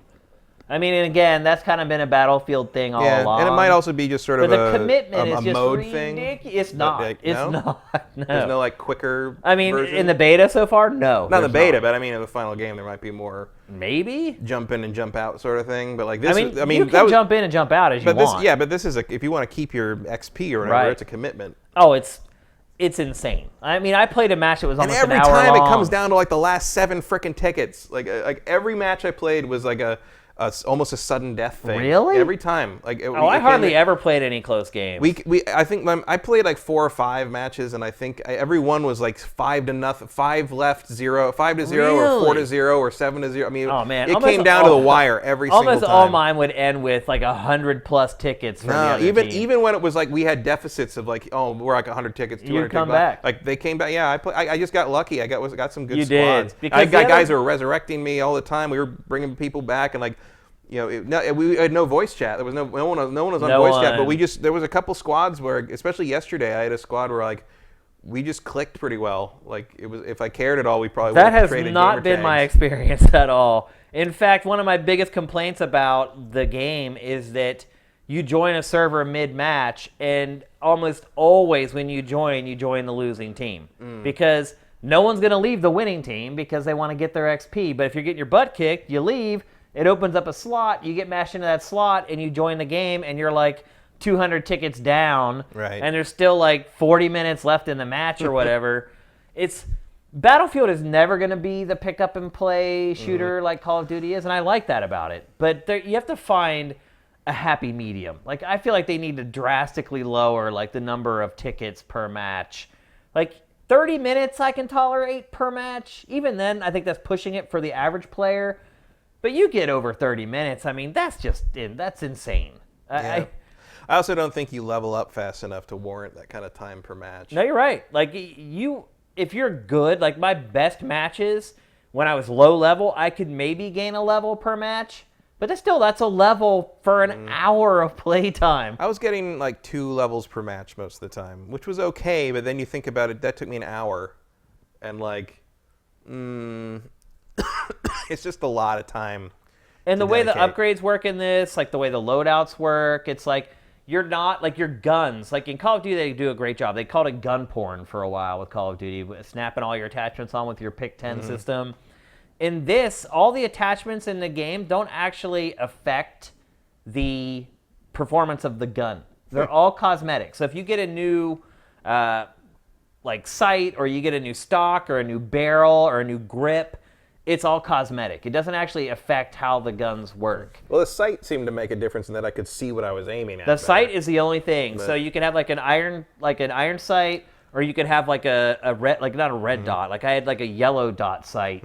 I had there was a thing where I don't know what happened. But again, that's but cosmetic I died one time. though. Yeah, but one time I died, and the guy resurrected. One of my squad mates resurrected me, and I got his gun. Yeah, it what was that happens to about? me all the time. I don't know, but an error? I'll get revived, and I'll have the medic's gun. I don't know why. It happened to me all the time. Because I was like, oh, I like this gun. Yeah, it's the medic's gun, just so you know, if you want to equip it later. But yeah, so it's very different from most shooters in 2018 in that you don't build a relationship with your gun unless you're into gun cosmetics. And then there is like it's more about the character, or there's nothing to... So there is a skill tree. But that just affects overall things. Like, I think it's like firepower, and I can't remember what the other one was because I selected firepower. But there are trees, so they start at the top with like 2 options, and then it breaks open, and there's 2 branches that go down. And one is for like power, and the other one, I can't remember what it is. It's slipping my mind right now. But even those are pretty restrictive. So there's not so much with the character development or the weapon development in this game. It's really just about having fun, which... Hey, hard to argue with that. I mean, I like this better than what I played of the Black Ops 4 beta. I agree with that. I agree with that, definitely. It felt more concrete. It felt a little more like there was some sort of like give and take happening with the battle happening on the map. It all felt more, I don't know, it felt more real. Substantial, Yeah, it didn't feel like just like... There's just something about the Call of Duty that feels like it feels slippery and it's snack food gaming. Weird. Yeah. That's what Call of Duty is. It's empty calories. Yeah. That's exactly what Call of Duty is. And I'm in certain moods, I want that. I want to live and die in 30 seconds and respawn and go right back into the fray. But this is certainly a far more thoughtful, substantial calculated. There's just strategic... things like there was a thing where we were behind a bunch of boxes and these guys were in like a little shop front and we were trying to hit. We couldn't hit him, and one of this other guy from another squad runs up with an RPG and shoots it and blows the front of the store off. And suddenly there's just 3 guys sitting there like behind where they were, and we just go and like take them. And I'm like, that was awesome. Like that. Oh, the that's damage the is amazing. That's the kind of stuff that I love. That like just Call of Duty doesn't give me that. Like I run behind the tanks in this game instead of getting in them. Because the tanks will just blow through like the walls or just run into a building and the whole thing will crumble. And like you said, there's just dudes like laying like on their bellies. I mean, the other thing that I like about Battlefield that you don't get in a lot of other games is the traversal. The traversal is way better.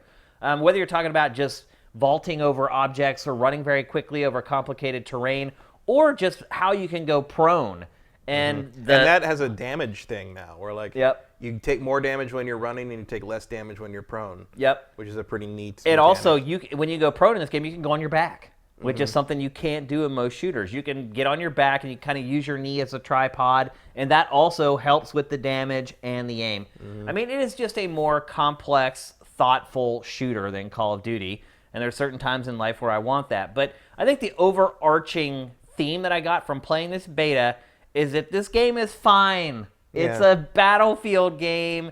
It's not broken. Having women running around on the battlefield doesn't seem weird. It doesn't change anything. If anything, I like that the game is just a little bit stylized. There's just a little bit of a different look to this game than there is to most military shooters. And I also appreciate that it mostly stays realistic. It's like with Call of Duty, they'll do something in World War I or World War II, and they'll figure out some way to say, oh, yeah, there were still heartbeat scanners back then. Right. Yeah. But it's this convoluted kit that you have. Yeah. They don't do that here. It has bolts on it. Right. So it's old. Exactly. Yeah. They don't do that here. They're just like, no, that stuff didn't exist back then, and we're not going to have it in our game. And so for authenticity, realism, a more strategic bent.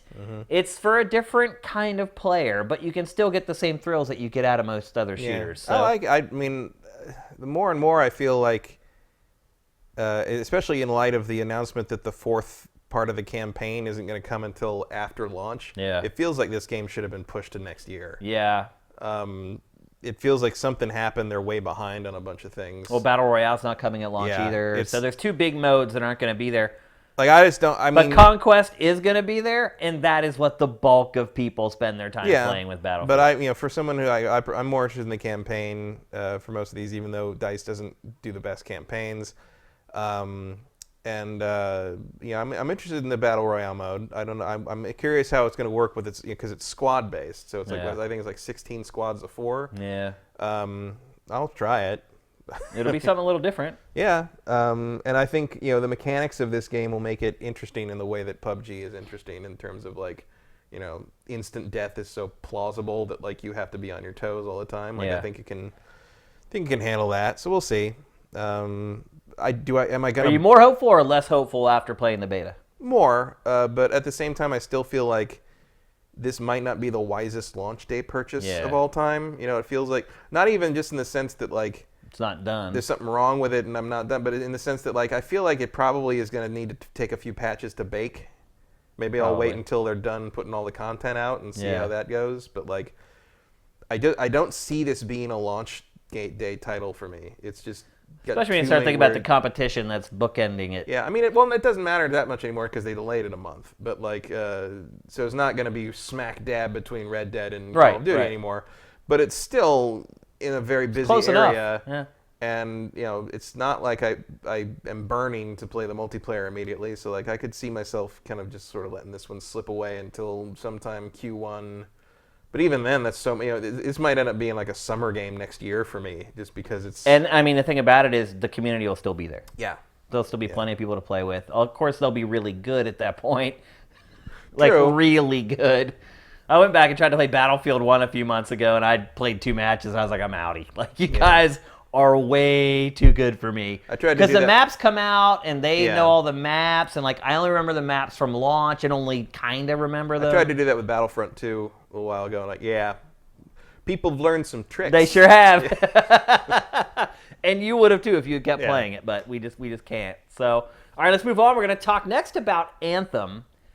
So I just asked you, okay, about another EA game, and out playing the beta. Did you like it more now? Do you like it less? Are you more excited, less excited? Anthem, to me, has just been on a steady decline in hype ever since we first saw it. Anthem's lucky that I have such a boner for Iron Man suits. That's really the status right now.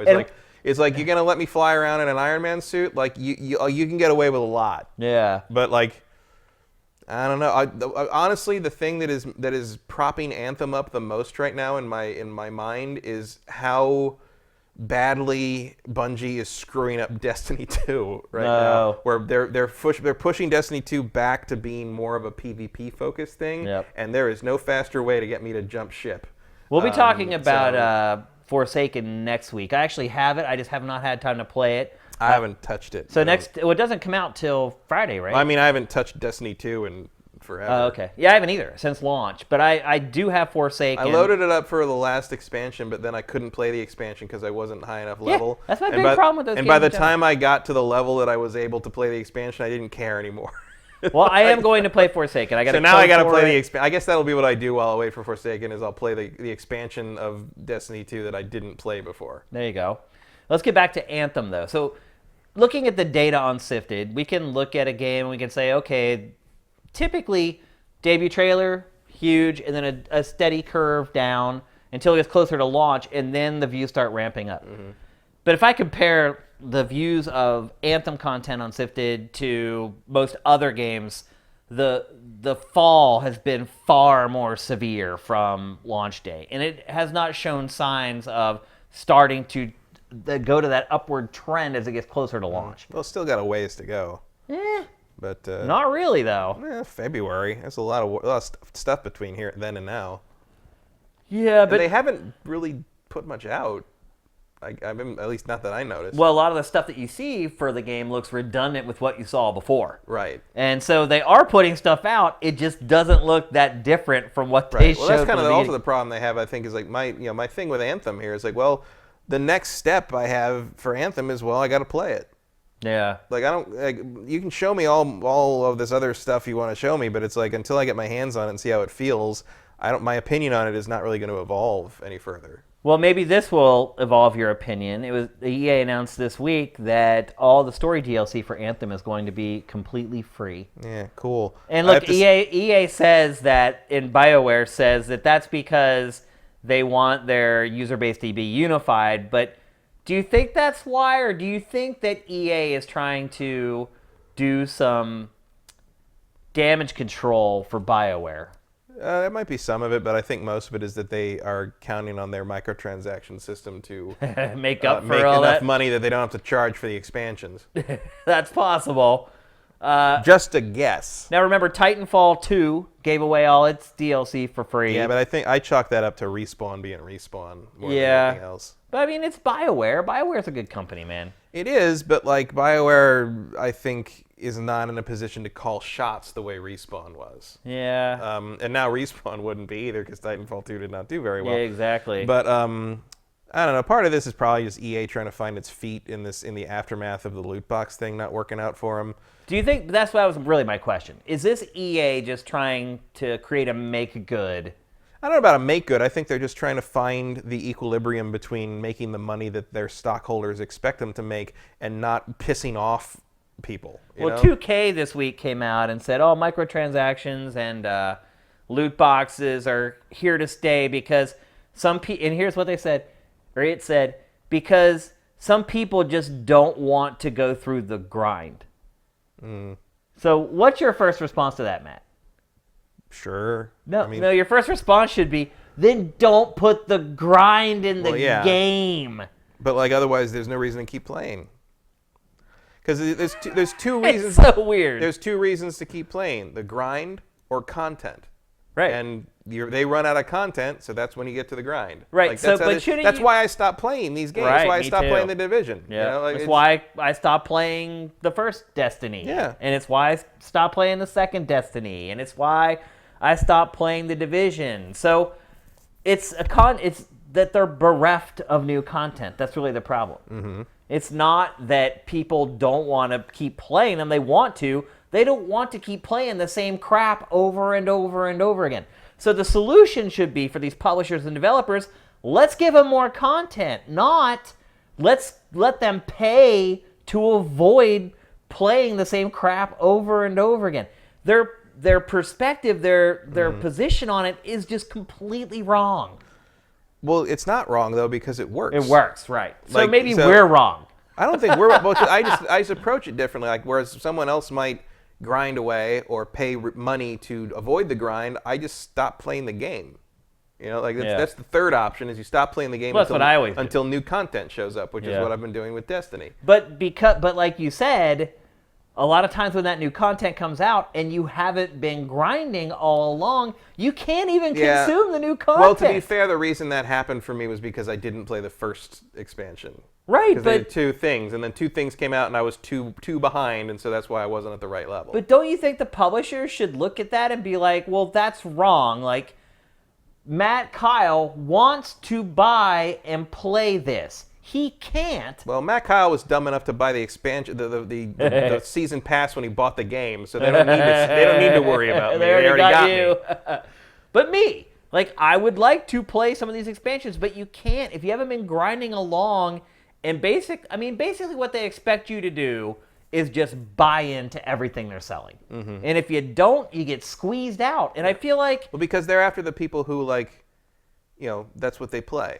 It's not like I finished Destiny now, or I finished Anthem or whatever, and now I'm going to move. No, they want someone who's... I'm a Destiny player. I play Anthem. Like, that. What, do you play video games? No, I play Anthem. Like, I go home at night and I play Anthem. And are there that many people now that are like that? I mean, they're chasing the World of Warcraft model. You know, like the idea. You know, World of Warcraft for a long time. There's people like I knew people that did not play video games, but they played World of Warcraft. You know, like that was what they did, and that's what they want. And I think Activision certainly remembers that and enjoyed it. And publishers like EA see that and would love to have that. Would love to have some kind of thing like that, but it's hard to come up with a model for that because you can't just do another MMO because that's over. Yeah. The big money makers right now are the free to play games. Free to play games with with the tons of microtransaction stuff, and like that's not really how EA rolls because you're not going to make something on the level of production value that EA. You can't make Anthem free. Because you're already putting too much money and effort into it. I have a feeling in the not-too-distant future we're going to start seeing games like Anthem, like EA sports games, becoming platforms. Yeah, I mean, but like you're sort of free-to-play. But part of the problem with that is like, you know, if whoever takes the first risk on a free Destiny or a free Anthem equivalent, you're betting the company. Yeah. If it doesn't work... It depends on how big the company is. Yeah, but if it doesn't work, that's the end of it. Like it's a huge, and I guess you can always fall back on, we'll sell it at first, and then we'll make it free to play. Right. That seems to be like what they do. They're like, well, we'll test the waters trying to sell it, and if people don't want to buy it, then we can always like hedge our bets and make it free. But you know what? That hardly ever works. Because once people have figured out that other people don't like a game, I don't think they're going to play it even if it's free. It might. It works for stuff like Fortnite when it's free right out of the gate, and people are like, oh my god, this is free, and it's so awesome. Well, there's certainly still certainly in the core community that pays attention to that kind of thing. There's still going to be that attitude like, oh, well, you had to start giving it away. It must not be very good. Yeah. So the idea of reaching critical mass that way is if it's not impossible, but it's pretty unusual. And then, of course, you can't predict something like Fortnite. Yeah. Because that's the problem I think with something like EA is like they're trying to manufacture like a money machine. Yeah. And instead of just putting out, like good content that then makes a certain amount of money to justify making that kind of thing again, they're trying to make something that just constantly feeds money into the machine. Yep. And you can't force that. Like you can't predict it. It just happens. It just happens. Yeah, it catches on and it works. Yeah. And you can't. Blizzard didn't know World of Warcraft was going to do that. Yeah. If they had, they probably would have put more microtransactions in it. No one did that because it was 2004. Well, they all didn't exist yet. Yeah, you wanted a subscription out of them. Yeah. I think one of the reasons subscription models became unfeasible was because people kept playing too many things. Yeah. You didn't want to commit to something anymore. I still don't. That was a flash in the pan. That was a thing you couldn't really come back from. It was a different time. The world has moved on, and now you want something that keeps people coming back over and over and over again. But I think EA is maybe feeding in too much into the mobile psychology of the Which mobile makes sense game because psychology. that's where it's making all its money. Right, exactly. So you've got shareholders that are demanding why aren't the why the isn't this console model things making why aren't you using this model on all your stuff? Yeah. And the reason is because that model is a psychologically exploitative piece of shit that only works on games that aren't really anything except like filling a bar.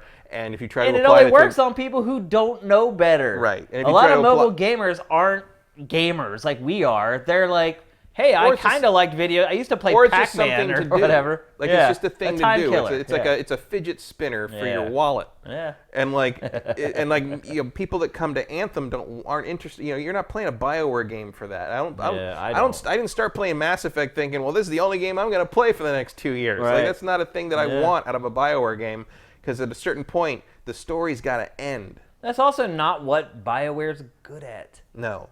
Well, it's like they're misappropriating the talents at that studio. Yeah, and like they're not, there was an article recently about one of the creative director on SWTOR, on the Old Republic, and he talked about how he wished he could have made Old Republic more crazy, like weirder and more different and colored outside the lines a little more. But EA was very insistent that it has to be World of Warcraft with lightsabers. Right. And so it was. And I liked SWTOR a lot, but like watching him kind of lament this game that was in his head that he didn't get to make, I feel like they're sort of shoving BioWare into that box right now. This doesn't feel like something that lends itself to BioWare storytelling chops, and it feels like you're just sort of like, and I might be completely wrong. Like, I don't know, because I haven't played it like that. But like, I feel like the idea of going out on these missions, and then when you come back into your solo instance, that's when you get the story tidbits. It feels like you're just sort of trying to shove the BioWare pedigree into this Destiny model that you think is your key to this ongoing like microtransaction bonanza, and it just feels like it's going to end up being too manufactured. Here's the thing. This is a good thing. Like, the fact that all the story DLC is going to be free in Anthem is good. I feel like we've diverted. We're making. It also makes you wonder how much of it there's going to be, because there was free Right. story DLC for Battlefront 2, and it was one thing. Right. That's a good point. And it wasn't very good. And they haven't said. Actually, maybe they did say. I thought maybe they said there was going to be 4 pieces or something like that. I mean, that would make sense to have more for this because it's BioWare. Yeah. I mean, regardless, it's a good thing, and I feel like our conversation has gone down into a negative place. Yeah. But ultimately, this is good. Regardless of why, EA is going to give us something for free that we probably expected we were going to have to pay for. Well, yeah, but it's like, I don't know. It's just you just know you're conditioned with inner machinations of why it's happening. We're conditioned both from EA and both just from in general the big publishers. Like, okay, you're giving us this thing for free. What's the catch? Right. Like, what's the way we're going to have to actually pay out to counterbalance this thing you're giving us? Well, it's like the old saying, fool me once, shame on you, fool me twice, shame on me. And you don't want to have that second time where it's... Right, and the question just becomes like, well, is the free DLC going to be worth putting up with whatever the negative using to balance offset? Is? Yeah. Yeah, I hear you. So we'll see. I mean, I do still have faith in BioWare. I hope so. I mean, but the question becomes, how much power does BioWare still have? I have faith in BioWare Edmonton, but they're making Dragon Age 4. So I don't know what's happening. I know it's basically all hands on deck for Anthem right now with all BioWare Which offices. could never hurt. But because I feel like this is a big thing for them. Like, absolutely. If this doesn't work, well, after Andromeda, this could be bad. It could be a bad thing. And I do not want to see BioWare go away. I do not want to see EA hand those properties off to someone else. Oh, they wouldn't. They just throw them in a vault. We never see them again. Yeah, that's what EA does. You know that. Close the studio and look away the key. Look around. Look at like the kind of money Elite Dangerous made and the kind of money Star Citizen is still making. Do you really think that there's no market for a high-end Wing Commander reboot? Yeah. Are you serious? Do you really think that there's no hunger for that? Well, there is. But what have they done? Nothing. Yeah. Nothing. They closed studios. Throw away the key. Didn't even put out remasters. Nothing. I mean, you can buy them on GOG, but you've been able to do that for years. Well, just look at Command and Conquer. Well, what? You don't want the mobile game? I mean, for 10 that's a minutes property at E3? that is still viable. People still want. And I mean, you could even do other genres with Command and Conquer. Yeah, absolutely. They People did love the Renegade. characters. Yep, absolutely. There's room there. They have tons of properties they just sit on. And now these guys are trying to make Starflight 3 off Fig. Yeah. Again and again. People don't know. So funny. So I'm actually holding out hope that this is all good and the story DLC is going to be significant. And even if there are microtransactions in Anthem, I'm not going to care. I'm not going to have to pay for them. And I'm still going to be able to play the whole experience and get through all this. Like, I wish Destiny's stuff was free. Yeah. That'd be nice. Forsaken sure isn't free. No, it's not. I mean, if you start adding up, like, all the Destiny 2 stuff, you're all in for, like, $200. Yeah. It's crazy. So I just want to pump the brakes a little bit. Maybe EA's actually doing something good. And if it's doing it because it screwed up earlier, I don't really give a crap. I just want to be able to play Anthem in full with just spending my $60 that I pay to buy the game when it comes out and then get all the content afterwards. And that is, sadly, a rarity in 2018. Mm-hmm. All right, let's move on. THQ Nordic, formerly Nordic picks up THQ out of bankruptcy, picks up its name. At a garage sale. Essentially, yeah. And starts reviving some of the THQ stuff. Yeah, they've been doing some good stuff. Like, the bringing back Darksiders. I mean, not just Darksiders 3, but like, continuing the remastering and keeping Darksiders sort of relevant in some ways. They put out a new expansion for Titan Quest, which is not a thing I ever thought would ever happen. I mean, I love Titan Quest. It was probably my favorite Diablo clone ever. But like, I didn't think I was ever going to play more of it. Like, that was great. They updated. They did like an HD version, and they put out a new Viking expansion for it. Yep. Awesome. And then Red Faction, that stuff they just did more came Red back Faction. around. They did the remastered version. So in general, I think Nordic has done a pretty good job managing the THQ stuff. Yeah, I mean, they haven't done crazy, like, but I think in terms of, like, as someone who enjoyed a lot of what THQ put out back in the day, like THQ Nordic has effectively reminded me of why I liked a lot of those properties, which is really the best they can do given the circumstances. So they're a rising publisher, a growing publisher, and we both feel like they've made a lot of the right moves so far, but Matt, I think they may have made their first mistake. So it was announced this week that THQ Nordic has decided to pick up properties from 38 Studios. And for those of you who don't know what 38 Studios was, it was the video game studio owned by Curt Schilling. Yes, the professional baseball pitcher. And he had worked on Kingdoms of Amalur for a long time. It came out, did pretty well. Well, the other one came out. So because they were working on the MMO for forever, and then they decided to do an action RPG to sort of like fill the time. Because Curt Schilling is a big MMO player. Yeah. And he ultimately really just wanted to make an MMO. Yeah, that was his thing. But he was a day late and a dollar short, but like that was the thing. I guess he played it on the road all the time, World of Warcraft, whatever. And but eventually he'd go back to his hotel room and play World of Warcraft. Yeah. But eventually they put out this game, Reckoning, which Kingdoms of Amalur, which has combat designed by some ex-Tekken people. I mean, it is one of the longest, most forgettable things I have ever played. It wasn't a bad game. In fact, I remember Miguel Lopez reviewed this for us at GT, and he actually loved it.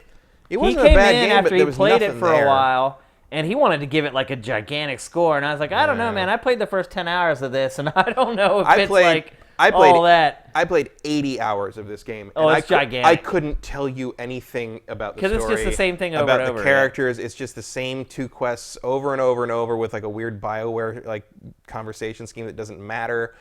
I think there's 7 or 8 areas. Every area is gigantic. I played 80 hours and I was like halfway done with area 4 when I gave up. And by the way, you out-level everything in like you're one-hitting 6 everything hours. very like quickly. And the combat's fun. Like it feels good, but there's just like you're just slogging through this completely generic action RPG. Unremarkable nonsense. is probably a good way to describe this game. And so it has picked up the license for Kingdoms of Amalur. It also picked up the license for the MMO. Yeah, for probably the cost of about a sandwich. How much do you really think that they paid for this? I don't. I mean, they probably would have had to buy it from. Would they have to buy it from Rhode Island? Maybe. So for those of you who don't know the backstory about this, so Curt Schilling's studio had got a huge loan from the state of Rhode Island. And right around when... Part of like a tech business incentive sort of thing. Yeah, it was like basically Rhode Island trying to get more tech companies to come in and gave his studio a ton of money. Well, basically 2 weeks after Kingdoms of Amalur released, 38 Studios defaulted on the loan and did not pay it. And literally within another 2 months, studios closed. Curt Schilling had charges pressed against him by the state of Rhode Island that ultimately were dropped. He was not ultimately charged for it. And then everything just kind of went away. And then this week, THQ Nordic buys those licenses. Why would it do that? Because there's probably a good game in there somewhere. Like, I don't know. I mean, are you going to make a sequel for Kingdoms of Amalur? Maybe. Like, I don't know, remaster? I don't know. Wouldn't you need to deal with EA for that, though? Because then they publish it? Yes. That's the crazy part about all of this, is that for them to do anything with this licenses, they have to work with EA, and EA has to sign off on it. The game was never great, as you pointed out very astutely. The MMO is just a name. It's not, there's like the code that they have built for that. It's not like they're going to grab that code and start working from it. I mean, the premise of the world was not a bad one. They had, I think it was R.A. Salvatore that wrote it. Yeah. They just didn't do anything with it. Like it was some kind of thing about fate and how the world of Amalur, like the same stories happen over and over and over again, like fairy tales happen over and over again. It's like, because it's like fate just works in this certain kind of version, like a series of little wheels or whatever, and your character in Reckoning dies and is brought back, so he is outside of the threads of fate and he can change fate, and that's like a big deal there.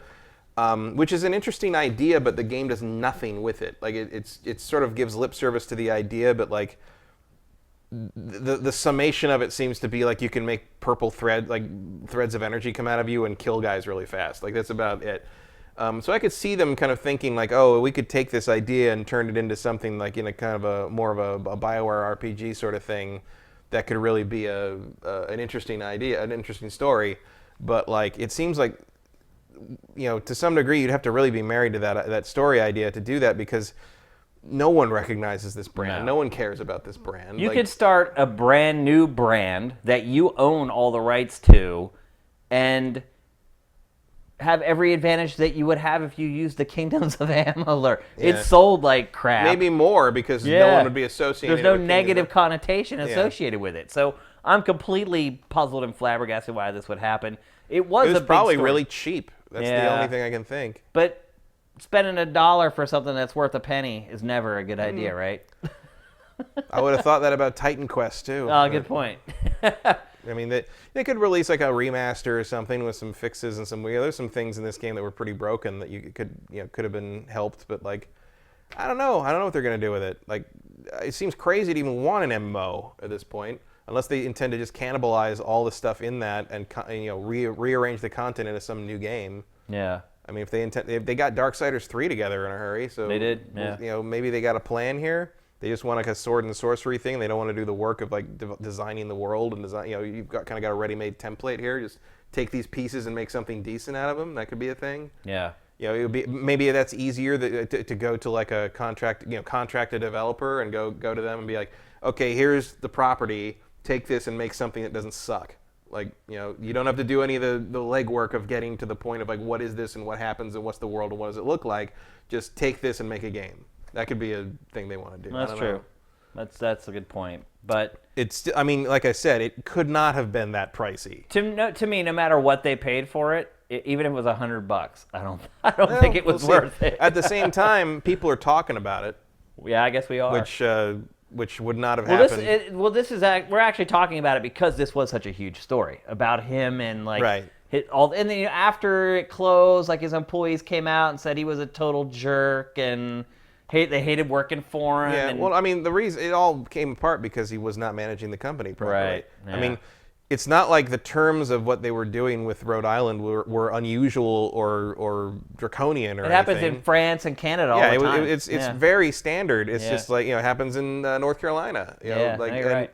But like subsidies, But this happened because it was, Kurt Schilling didn't know how to run the place, I guess. I mean, well, it became a big story because it was Kurt Schilling. Yeah, it was because he was a favorite son of the Red Sox fans and stuff. Well, he was one of the best pitchers ever. Yeah. And then he was on ESPN and like the old bloody sock. And that's right. I'm surprised you know about that. Impressive. I only know about that. Like he was kind of. I know Sam knows all about Kurt Schilling. He's a Boston. He was kind fan. of buddies of the show for a while with. That's right. He's right. Kind of friends with Adam for a while until we gave it a 2 out of 5, and that was the end of that. Funny how that works. Just wasn't very good. It wasn't. Yeah. Your 2 out of 5 was 100% accurate. All right, let's move and on. I played it for 80 hours. I mean, it's a fine, mindless slog of a game. Have you ever played a 2 out of 5 game for 80 hours other than that one? Probably not. I mean, I still turn it on once in a while if I just want to Really? like throw chakrams at something like without thinking for a while. I mean, it's a fun little combat system. It's just buried in this giant like featureless plane of nonsense. It's just, there's nothing there.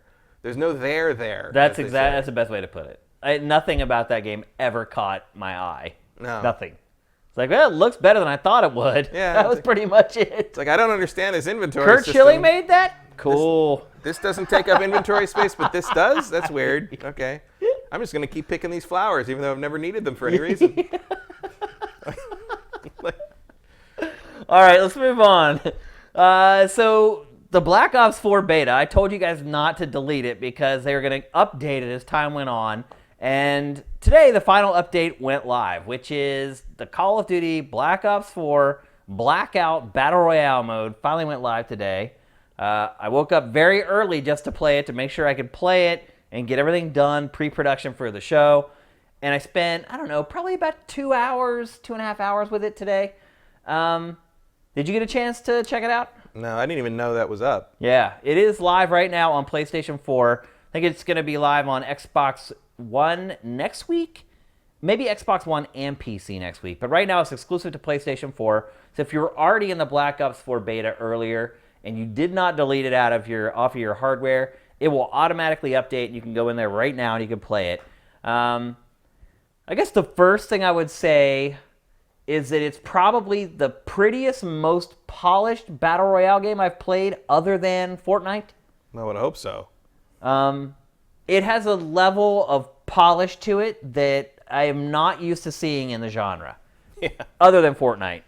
But every other Battle Royale mode game I've ever played has been kind of broken and or alpha or janky, or the graphics have all kinds of issues. It was interesting to play this mode from a AAA developer and publisher.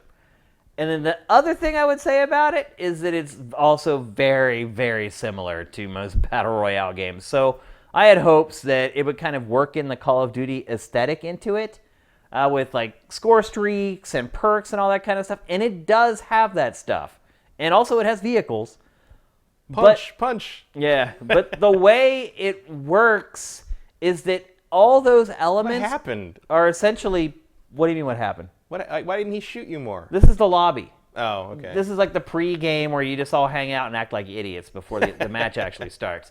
But it is weird that they have you dropping into that's why I thought the it was lobby. the game. It fooled me at first, too. I'm like, oh my god, there's no lobby. I'm going straight into the game. Oh no, there is a lobby. But the other thing that struck me is that, all those elements are just pickups. So you don't earn score streaks. It's not like you kill 8 dudes and then you can, like, pilot this you just bomber. find them? You find them. Yeah. And all the weapons are that way. In a lot of ways, it's just like any other Battle Royale game. But there's always been an element of luck in Battle Royale. Wherever you land, and in most Battle Royale games, like, everything's randomized every match. The other thing I found in this is that I found the same weapons in the same locations. Oh, that's twice weird. in a row. That's weird. Not vehicles, though, but weapons. I found the same guns, and again, it's beta. This is beta, people, so this could all change before it comes out, although it is coming out pretty soon. But I found the same weapons in the same spots in this game. The vehicles, no. One time I landed at this building. There was a helicopter sitting outside. I jumped in it, flew it around. It had no weapons, by the way. I got in a helicopter that had no guns. So basically it was just a quick way to transport around, which is a huge advantage in Battle Royale because, like all Battle Royale games, this also has a shrinking battlefield where you have a zone, and every set amount of time it gets smaller and you have to get in there or you start losing health. So I think what struck me the most about this is how similar it is to every other. I really thought this was going to be something different. I mean, you can only capture the flag so many different ways. Yeah, 80 players, which we thought there was going to be 64. There's 80, which is more than I thought there was going to be. More than Battlefield. Yeah, more than Battlefield. Battlefield 5 is 64. The maps are gigantic. There is plenty of downtime, and just like every other Battle Royale game, in my opinion, the best strategy is to just hide when you first land. I mean, every time, and you can watch this, like literally I played like 30 matches in like an hour because it is very good at turning over new matches. It's very, very fast, which is something I appreciate. That is probably one of the biggest advantage of Call of Duty's mode of this is like you're never going to not have people to play with. Oh yeah, which is like there's always going to be population is a big issue with this mode. I was playing it at 8 this morning, and there was just gobs and gobs of people playing it, and the matches turn over real fast. When you die, you can leave the match, or you can spectate if you want to, but you can leave the match, and literally you're in another match. I'm guessing in real time, probably within like 90 seconds. You're in the lobby punching other dudes, waiting to be dropped out of a helicopter. Story of my life. Yeah, it's very easy to die. Like I'd have armor, and I'd run into a dude and literally like 3 bullets, and I was dead. Like some of my matches, literally by the time I touched down on the ground until the time I was dead was less than like 20 seconds. And so what I discovered was I'll just stay in the helicopter longer. I'll get to a point in the map where there isn't anybody, and I'll drop out there, and then I'll just turtle, collect weapons, wait until half of the people are dead, and then I'll start playing the game. And maybe that's a problem with the way the zones are working. Maybe they need to force me in more quickly. But I found sounds like a valid strategy. I found if I chilled, I'd make it in the top 30. If I actually played it, I would never make it past. Well, in look the at top all 50. those Fortnite people who like their strategy until the top 10 is basically to hide in a bush. Yeah, I mean, it works. I have not been a huge fan of Battle Royale games. I just haven't. I've really given them a fair shot, and I love shooters, and I just have not resonated with Battle Royale, and I thought maybe this might be the one to change that, but it still is just kind of the same thing. Yeah, I like the concept, but I just don't, it's never hooked me. Like, I get why it's addictive. I see kind of what it is and on paper what it is and how it works, and I'm like, yeah, I totally get why that is something you would want to play over and over and over again, but it's just not a thing that ever quite. It's like the MMO thing. Like I played tons of MMOs, and I never got like hooked on any of them. Like I can just get up and walk away from any of those games. And this is one of those things where it's just like, yeah, this is cool. I like this idea. I dig it, but it's apparently not for me because none of them really hook me. I think what bothers me the most about Battle Royale is that there's just so much luck involved. It's like you land. And when you land, you see 3 other dudes or whatever landing around the same building as you. Whoever goes in the door that has the assault rifle sitting right inside it is the one who's going to kill the other 2 guys. That's just all there is to it. Yeah, that's like kind of. I mean, the idea is that you're offset by how fast you can get back into the action and something else. Like that's, it doesn't really matter if you die because you're going to be playing in 90 seconds anyway. But it does matter. I mean, to me, it does. Yeah, but that's the thing is the people that are hardcore into this genre or this mode, because it's not really a genre, it's a mode. Like it doesn't matter. Like the death is part of the game. So it's almost the Dark Souls thing. It's like you got to learn that death doesn't matter. You'll be back in the game in 90 seconds. It's okay. Like you'll get those souls right back. You'll be right back jumping out of that plane. Well, I think the other irony about Battle Royale is there's only one winner. No matter what, there's only ever one winner. And it's actually kind of encouraging that so many people are willing to play a game where they know they're not going to win. Yeah. Hey, score 1 for humanity, Matt Kyle. Score 1 for the experience for the journey over the destination. Yeah, exactly. I guess I would say overall I'm kind of disappointed in the Battle Royale mode in this. I really thought it might be something a little more different. I thought Treyarch and Call of Duty would kind of put their stamp on it a little more. I feel like that might happen moving forward. I feel like this mode will evolve, as the community figures out what it likes, what it doesn't like, and sort of like they sort of get a feel for like what people want and what they think works and what they realize they can do with it. Like I feel like you're going to start seeing it kind of develop its own personality over the next year or so. Especially if they really intend to kind of make Black Ops sort of an ongoing platform, which would make sense if you're going to introduce this mode.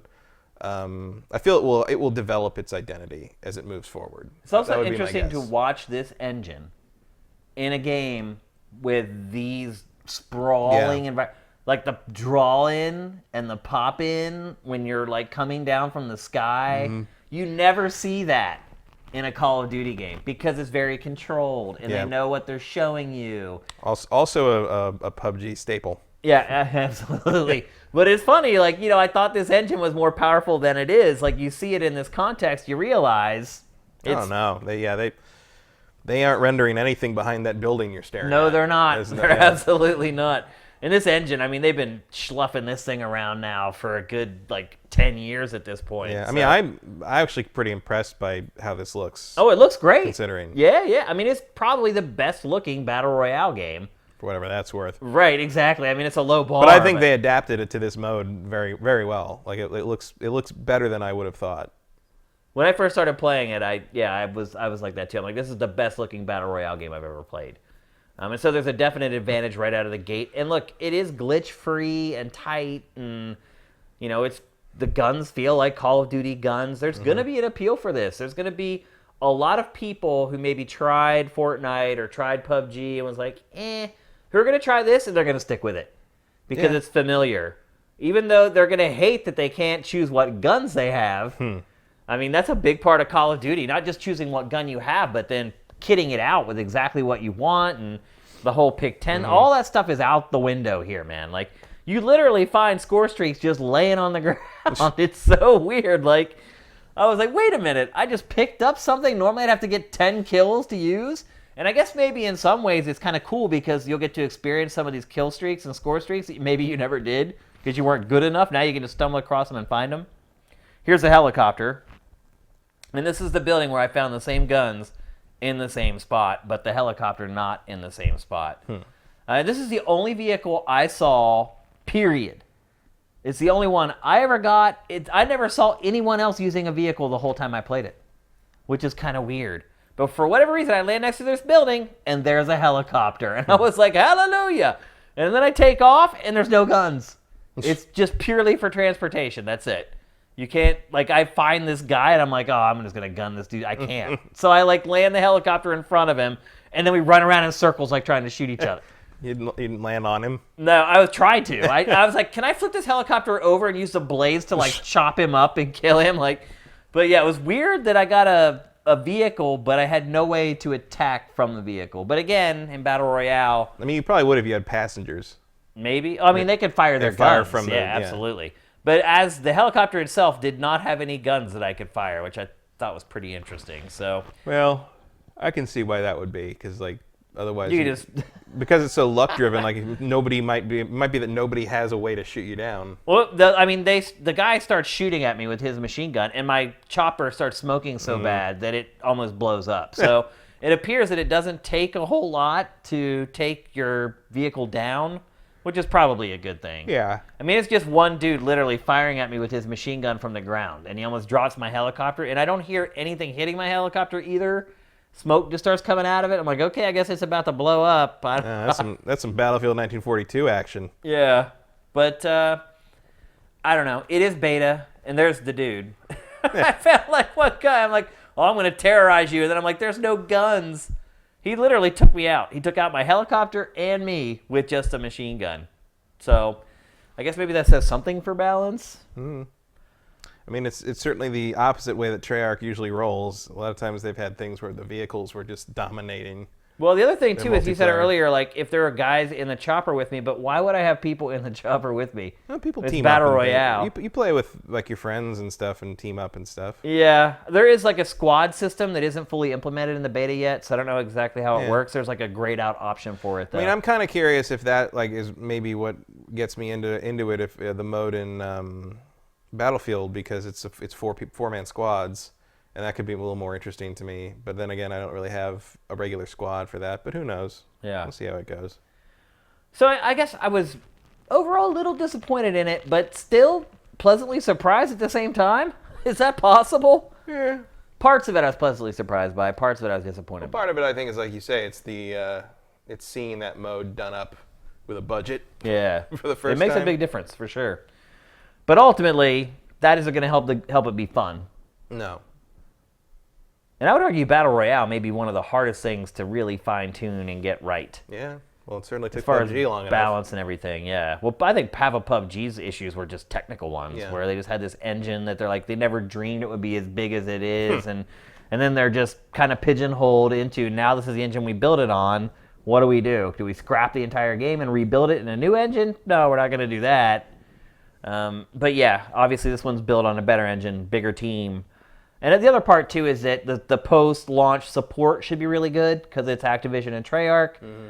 And one thing I do know is Treyarch is great about listening to its customers, so any feedback it gets from this, I think it'll take it to heart and make some changes. So if they'll ask me, I'll give them an earful. So we'll see how that goes. So again, if you have the Black Ops 4 beta on your PlayStation 4 right now, you can go play it right now. But I know a lot of people either don't have a PS4 or never gotten the beta, or deleted the beta. And I don't think you can re-download it once, because Activision specifically sent me an email saying, do not delete it off your console. Mm. So I'm assuming that you cannot re-download it once you've already got it. So there you go. Call of Duty Black Ops 4 Battle Royale. And it's time to move on to the last topic of episode 139. We're going to talk about Shadow of the Tomb Raider. I wanted to play a lot more of this, and I mentioned earlier in the show that Matt told me he was going to finish Spider-Man. I'm like, oh, great. That means I'll be able to play some more Shadow of the Tomb Raider. And then Spider-Man was just so good that I just couldn't pull myself away from it to play more Shadow of the Tomb Raider. So I'm about 5 hours in. The game comes out early access tomorrow, right? Yeah, tomorrow night for pre-order, early access, and Friday for, peasants. For everybody, yeah. Or people not dumb enough to give their money to someone before there's a product to buy. Yeah, Square Enix sent me a code on Thursday, I think it was, something like that. And then the embargo was today. I'm like, there's no way I'm hitting that. And I was on the East Coast whenever I got the review code. So I haven't had as much time to play it as I like. I'm about 5 or 6 hours into the game right now. The review embargo was today. We've curated all the reviews on SIFTD if you want to check them out. The scores are all over the place. GameSpot gave this game a 6. Wow. Yeah. And look, I'm 5 or 6 hours into it. Based upon what I've played so far, that is completely insane. I just want more Rise of the Tomb Raider, basically. That's exactly what you're getting. I have no problem with that. So just to set it up with the story, it starts out... Actually, I'm not going to spoil how the game actually starts, because it does one of those things where it shows a scene, and then it says 2 weeks earlier. I thought that's what Spider-Man was going to do. Yeah. I thought it was going to start with the raft sequence from E3 and then jump back. Yeah. But then they didn't do that, maybe because they're good storytellers. Yeah, right. Exactly. So this game starts with a crazy scene, and then it goes 2 weeks earlier, then it goes, and basically you and, what's his name? Juan? Not Juan. He's your buddy from the last game. I have it written here somewhere. Jonah. Yes, Jonah. So Jonah from the last game, who kind of built a rapport with Lara. The big guy. Yeah, really towards the end of the game, they really kind of started getting close. Mm. Well, clearly they were getting along all right at the beginning because they were in the Himalayas together. In the snow, right? You don't go to the Himalayas with someone you're just kind of okay with. That's a life or death thing. But he was he would jump in and out of that game. He wasn't a persistent... He got separated a lot. He wasn't a persistent presence. And so far, what I've played of Shadow of the Tomb Raider, it's almost like a buddy cop film. It's Lara and him, as a team, trying to sort it out. And it starts out, you're in Mexico, and you're investigating Mayan ruins, essentially, and raiding tombs. Yeah. Well, such as it is, as it were, and taking indigenous artifacts and flying them back to Britain. Essentially, what archaeology was for most of the early 20th century. And what happens is she goes in and raids a tomb, for lack of a better term, and she finds something has been altered, essentially, from one of the artifacts in the tomb. And she does some deduction. She figures out, hey, this looks like it's got Trinity's fingerprints all over it. So I thought we dealt with that already. Exactly. Well, didn't we already see her come of age twice? I mean, she's become the Tomb Raider twice now, so now we have to do it again, I guess. Yeah. And so anyway, she's seeing something. But she's not the Tomb Raider yet. Who's casting the Shadow of the Tomb Raider? Is it her? Is it her dad? She's self-shadowing, Matt. Oh, okay. It is a video game. I look forward to Ray Trace of the Tomb Raider in 2022. That's pretty good. So anyway, she notices something is amiss, and she goes back and meets up with Jonah, and they're having a beer at this outdoor cafe. It's Day of the Dead in Mexico, which is this big celebration where everyone wears masks. Yeah, we saw Coco. Yeah, cool. yeah, exactly. And they get back and they discover that kind of the leader of the town, who everybody loves and reveres in the town, is actually like the head honcho of Trinity. Not just the head of the local cell, like the head honcho. So they start... And he didn't call his organization Trinidad? Right, exactly. And so they start doing some sleuthing. They walk around the festival, and it's pretty amazing. Like that whole scene with just everyone with masks, and the lighting is really incredible. You do some sleuthing, some snooping, and you discover that he's the head honcho, and you discover that they are after an artifact inside the temple. And you decide to beat them into the temple to get the artifact first. And you do. You go into the temple, and you get this dagger, essentially. And, of course, as soon as you do, the whole temple starts to crumble or whatever. It always happens in these games and Indiana Jones. As soon as you grab something, everything just falls apart. I want to know what architectural trick these ancient peoples are using to, like, if you remove the bottle, the whole building thing falls just collapses. down. Because that's a really cool trick. It is, yeah. Yeah. That is a security system that no one can argue with. Especially when you didn't have, like, steel or, like, machining or anything back then. But anyway, that sets the whole thing in motion. As you are leaving with the dagger, you run into Trinity, and then the dominoes start to fall. And ultimately, your end destination is in Peru. That is pretty cool looking.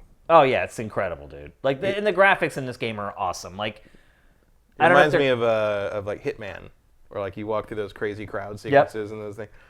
It doesn't like make the game any better, but like, I'm always impressed by those sort of like big open festival scenes in games. Yep. Ultimately, your destination that you're trying to reach is the Silver Crown Mountain in Peru. So the game takes place pretty much all across South America. Jungle environments are a big part of it, which is a bit of a departure from the last couple games. Well, I've had enough snow for a while. Yeah, the first one had some jungle stuff in it, I think. First one was kind of like tropical jungle typhoon rainstorm stuff. Yeah. Second one was a lot of snow. Yeah, I mean, a you're whole in lot Siberia or whatever, the Himalayas or whatever. She was cold a lot. Playing that game made me feel cold. No, you're right. Yeah, it did a very good job of conveying the weather elements to the player, absolutely. So this one is mostly set in, I guess a rainforest, ultimately. Yeah. So kind of similar to the first one. Darkest Peru. Yeah. Paddington cameo. You know, the Mayans have all kinds of dark history. I mean, the Aztecs are the ones doing the They were the sacrifice. worst, yeah. But the Mayans were no saints either. And so it dives into kind of the Mayan culture and Peru would be like Incan. Right. Yep. So you're hitting all the South American ancient civilizations. The big three indigenous peoples of civilizations of the southern direction. But for the most part, the actual playing the game is very similar. Mm-hmm. And in fact, I've yet to really find stuff that's really new. I mean, I wouldn't really expect them to reinvent the wheel on this one because it worked just fine. That is what the game is getting lit up for, though, is that it's too similar. I'm not far enough to Well, you know what? As someone who would just like another goddamn Metroid game, like, just keep making the good thing over and over again if you have to. I mean, like, I'm fine with that. And these don't come out every year either. No, it's not like you're Assassin's Creeding this thing quite yet. I mean, look, I am sucked into this game just as much as I was the last two. I am just as excited to go home tonight after I do all the work for this show and get back to playing it. Again, the voice acting is great. So far, the production values are incredible. I will say there does seem to be more of a focus on puzzles so far. Mm-hmm. In fact, the very first puzzle in the game, I got stuck on, dude. The first puzzle. That's why you're not an archaeologist. And the funny part is, once I figured it out, I didn't feel stupid either. Like, it wasn't like, oh, why didn't I think of that? I was like, really? This is the first puzzle you're going to put in the freaking game? So there is more of a focus on that kind of stuff. There is like probably a bigger focus on just general tomb raiding as well than there has been in the last couple games. But again, I'm only 5 hours in and all that stuff could change. But I know for some people the game is coming out tomorrow and I wanted to kind of get it on their radar and talk about it at least a little bit this week. Obviously next week you'll probably have played it. Mm-hmm. I will have finished it by then. We'll have a much longer, deeper conversation about it then.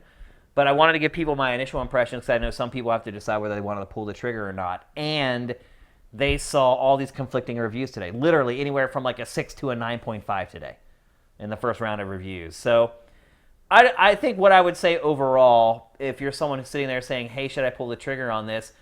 What I would say so far is that if you like the first 2 games, you're going to like this game.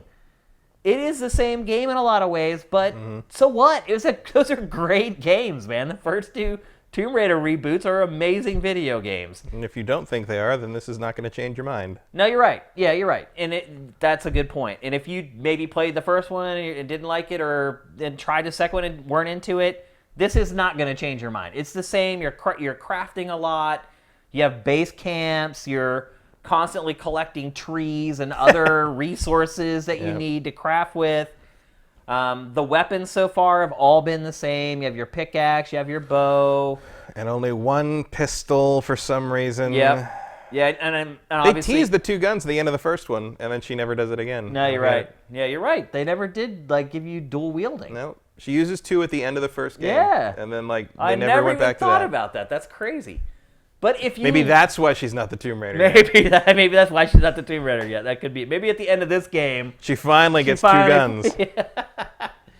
But look, if you liked the last 2 games, this is more of it. You're gonna love it just as much. It also has the gruesome deaths, like the first 2 games where you get spears driven through it, which is always so weird because she's this beautiful girl, smart, articulate. Next thing you know, there's a spike driven up through her chin, out her brain. It just seems very odd. I think they take that from Resident Evil 4. Yeah. You may be right. The horrific death scene is sort of I feel like that's the first game like that I remember. You screw up and you have to watch this character you get horribly mangled. Yeah. Leon had a lot of bad days at my hands. But you know what? It was never really a female character that had that done to them. No, I mean it was always Leon. Yeah, but Leon had a very pretty hair. So I guess that's a good point. One thing I would say though, based upon what I've played so far, is this is not as dark. Definitely not as dark as the first reboot. They kind of pulled back a little bit on that. In tone or in tone? Visual? Okay. Remember the rape scene and all the stuff that was in the first one? I haven't seen anything like that in this one so far. Things that kind of really push the envelope or make you cringe a little bit. And again, there wasn't as much of that the thing in the first one that makes me cringe the most is when she impales herself on rebar through the abdomen and then walks through sludgy, corpse-infested water. I'm like, you're dead. You're dead. You are going to die of an infection in 3 days. Yeah, you're right. So we better hurry up. Well, there's still plenty of stuff like that. Swimming is a bigger deal in this one. I'll say that much. You swim a lot more in this one than I did in the last. Did you even? Oh, look at that! Look at that! There it is, right on cue. Look at Sam with the B-roll trigger. Yeah, and there are points in the middle where you have to stop and get oxygen and things like that. Also, if you're claustrophobic, I do not recommend this game at all. For whatever reason, lately after that crazy Thai cave rescue, I've been watching a lot of cave diving because I think those people are just absolutely insane. That's a whole thing. It's like when you see the spelunkers who are we're going to squeeze through this crevice just to see if there's anything over there. We might get stuck and die here, but we want to see what's on the other side. No, I'm going home. I'm not going through the crack. I'm not doing it. And there are tons of moments in this. There's a moment in a second where she's underwater and gets stuck in a crevice. And there's lots of cave spelunking and things like that where you have to... If you're claustrophobic and that kind of bothers you, I do not recommend this game at all. Or... we do recommend it because it'll give you a good scare. It absolutely will. It'll shake you to your absolute core. So that's all I can really say right now about it. I have not played enough to really offer much more criticism about it, but next week's show... yeah, that's pretty scary. Yeah. Oh, it's terrifying, dude. Imagine being underwater holding your breath trying to get through a crack like that. I don't even have claustrophobia. Yeah, see that? Nope. #nope. How terrifying would that be? That's a rise of a Tomb Raider. That is, absolutely. Jeez. Yeah. So there you go. There's my initial impressions of Shadow of the Tomb Raider. We will have much more in-depth impressions next week. Matt will be able to chime in as well. My thing with stuff like that in movies and stuff is always so now how do you plan to get out? Yeah. You just assume there's another hole somewhere on the other side of where you're going? Okay. Cave divers are crazy, dude. Yeah. They are crazy. I mean, the silt gets kicked up and you're blacked out. Seriously, go watch some YouTube videos about cave diving. It'll change your perspective on it. I would never, ever do it. In fact, that may be one of my biggest fears in life. Now that I've learned what those people... they do it for fun. For fun. I'm just generally not a deep water person. Yeah. I was once in a pool that had a 20-foot deep end, and that was too much for me. I'm like, there's sharks. There's sharks down there. I know that. Like, I can't see the bottom. There's a shark. It's gonna eat me. Yeah. I got out. All right. I even freak out when I see like there's like I think it was in Germany. There's like this crazy pool complex where you can go way down and deep dive, but like you can also swim under the surface, and like there's like tubes you can swim through from like one pool to the other. And I'm like, I would never be able to. Like, it would freak the hell out of me. I'd freeze up in the tube and just die. I grew up as a kid. There was a river nearby where I basically in the summer I just lived on the river, and there was tons of places like that where you would jump down a hole in a rock and go down about 10 feet and then swim out another hole and pop up in the middle of the river. And I just did that stuff as a kid and didn't even think twice about it. I just did it. No, you rural, all I had to do was rural crazy fuckers. All I had to do was see one adult do it, and I was like, well, I can do it then. And I would. Like, I was corrupted. But anyway, it's time for our trailer of the week. And our trailer of the week has a TGS flair to it because it is the Tokyo Game Show trailer for Sekiro Shadows Die Twice. Let's go.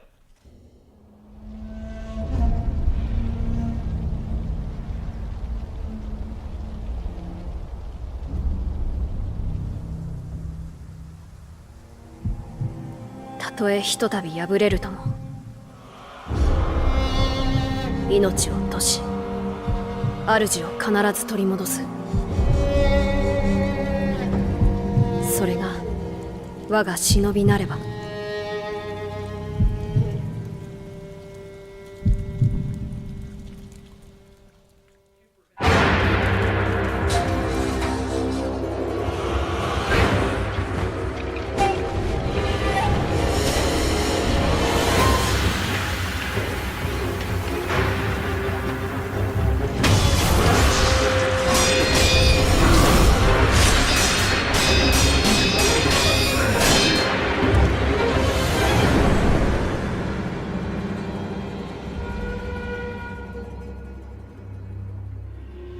私はかつて修羅を見ました不思議り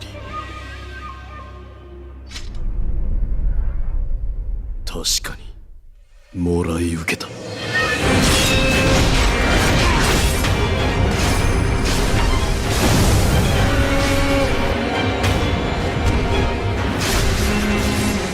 久しいなフクロウのせがれよ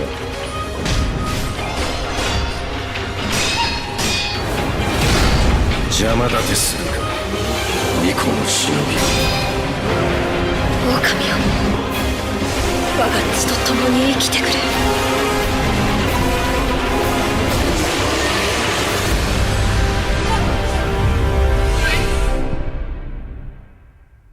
That's a great freaking trailer. Yeah, I like the fur on that thing. That is the first time, to me, that the game looked like a Souls game. It still doesn't look like a Souls game to me. It does to me. It looks, because the combat is too different. The combat is way different. But I think you will like this better. I can already tell that I will. Absolutely. I'm excited for that game. So we're going to get to some questions here in a minute. At SIFTD Games, as always, it'll help us pluck them out of the chat more easily.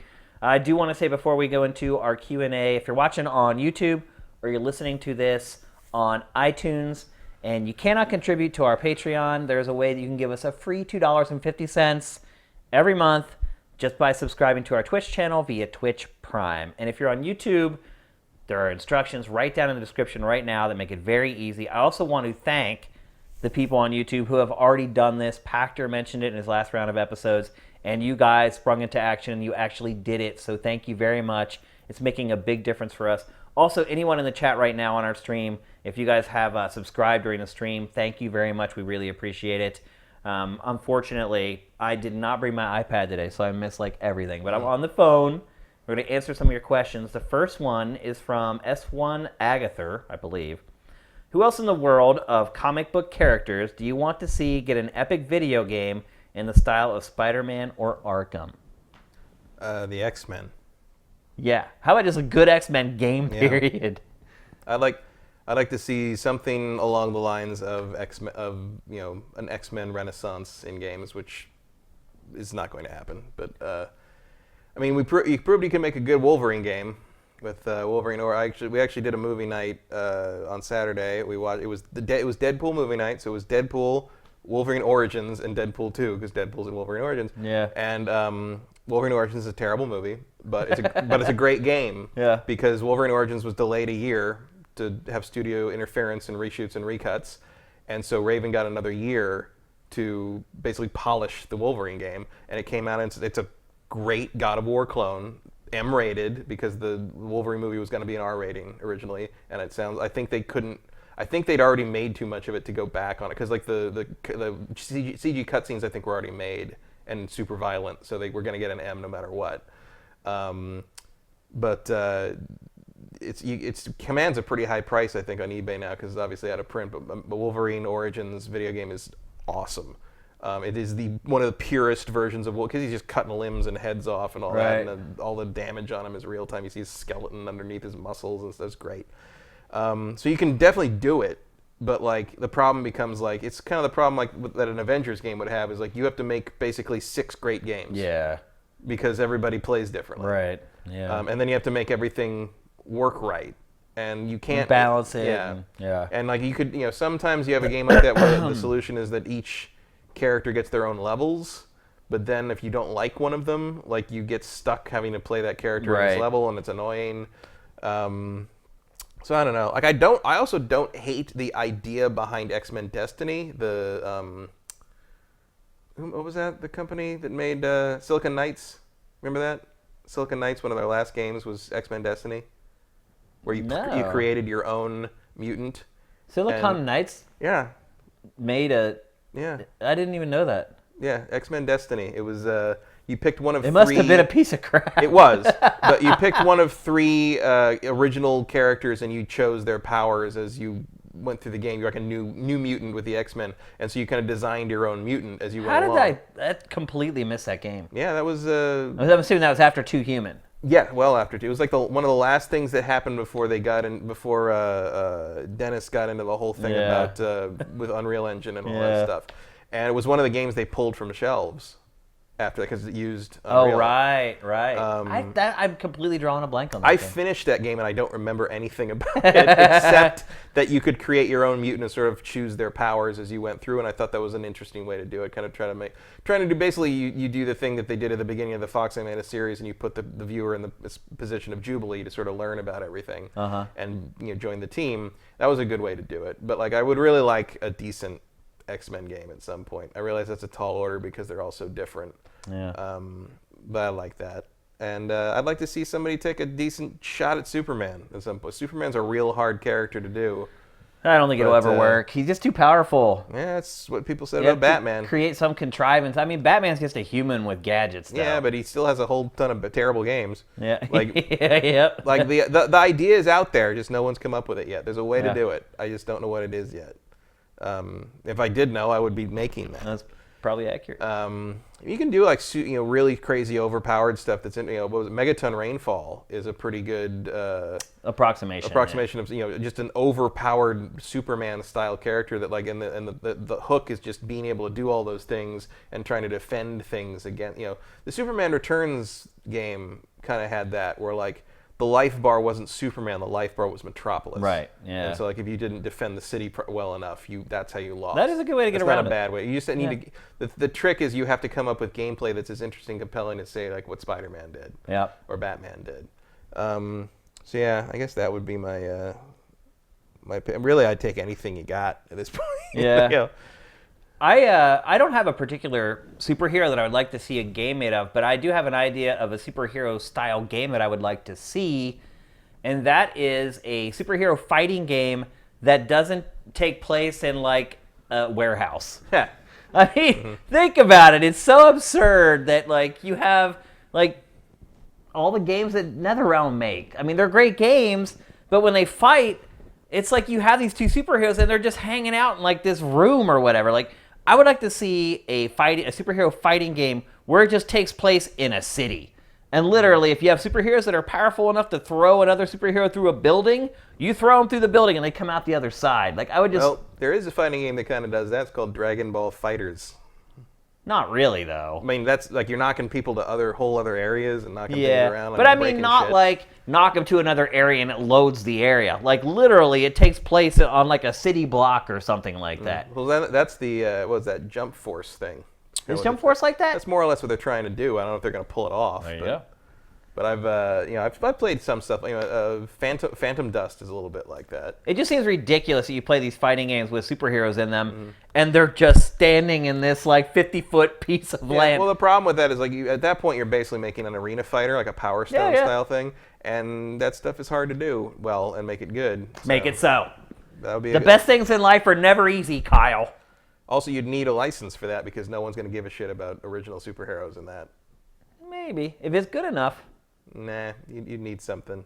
But that's the problem is like then you got to find a way. Yeah, that's what Injustice has to do is figure out why Batman can fight Superman and not just be folded into a pretzel. You know? Usually the answer to that is because Superman would never do that. But in Injustice, Superman totally would do that. Yeah. So they have the pills that everybody takes, and now they've all got powers or whatever.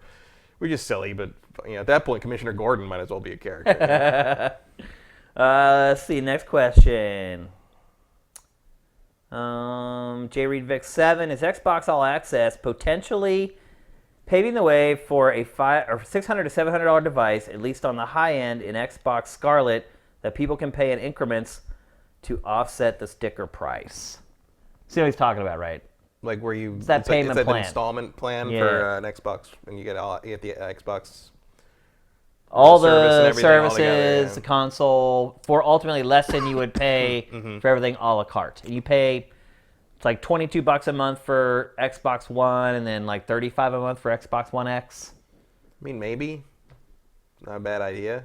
They're saying it's for a limited time, though. It's not like a permanent thing, which I think is weird. Like, it's a great idea. If it's successful enough, I'm sure it will be a permanent thing, though. Yeah. And I think they're probably saying that as a kind of like to reserve the right to sort of pull it and like revamp it and then put it out differently. Maybe for the they didn't even new put out console. like a trailer to promote it. Like it's just a page on their website, and that's it. Like there's no ads for it. There's no trailers that they put out for the enthusiast press. Like they've kind of buried the lead. That seems to be a theme this episode. It has buried the lead. It's not marketing it enough for people to know. Well, it seems like an experiment of kinds. It wouldn't surprise me if that was like a dry run for something like that. I mean, they're basically it's just a cell phone thing. Yeah. Except you're not really getting ripped off like you do with cell phones. Because you're ultimately getting things cheaper than you would buy them piecemeal. I think it's a brilliant idea. I don't know why other console manufacturers didn't think of it. I don't know why they're not all following suit right now. They should all be doing it. It's layaway for a video game console. That's essentially what it comes down to. And I mean, there's a lot of people out there. There's a lot of consumers that still don't have a PS4 or an Xbox One because they just can't. They're living hand to mouth. I mean, there's a lot of people who work on minimum wage, and coming up with that $400 or $500 chunk of money all at once is impossible if they're going to pay their bills. So they could take on that $22 a month, that $35 a month. You're opening the market to a whole new audience of people who are going to buy games and not just buy the console. They're going to keep buying software. So I think it's a great idea. I think it's one of the best ideas that Microsoft has had. And over the last year and a half, Microsoft has had a lot of good ideas. So I think it's amazing. I hope Microsoft does not take it away. I hope it makes it a permanent fixture and a part of its business. It probably should have announced something like that at E3, where all eyes are on everything. And if they may still. Yeah, they could announce it next year, or whenever they announce their new console, just right out of the gate. That's the way they'll sell it. I mean, if it makes it possible for them to make that console more powerful, it seems like a good move. That's a good point as well. So I think it's brilliant. I hope that other companies emulate it. It just opens up gaming to a whole new audience of people who normally couldn't afford it. So we'll see. Game Baron Inc., you teased last time about the new merch. Is it ready? It is not ready. So I went and looked at the first run of shirts, and they were bad. They did a bad job on the shirts. The screen printing had like splotches on it and like streaks on it. I don't know what happened because we used the same company that we used before, and they did a great job on the shirts. I don't know if there's like a new manager there or what's going on, but I rejected the first batch of shirts. They were not happy about it, but I don't really give a crap. To be honest with you. It's like I looked at them, I'm like, I can't sell these. And then they wanted me to start going and picking out the shirts one by one that I was just like, no, I'm not doing this. I'm like, You redo the shirts. You sort through them. You find the ones that are good enough, and then you put them in with the new shirts that you make, and then I'll look at them and I'll take them if they're good. So yeah, the first batch was screwed up by the screen printing place. I think honestly, like tomorrow, I think I'm supposed to go and take a look at them. So I should be showing off to you guys very soon.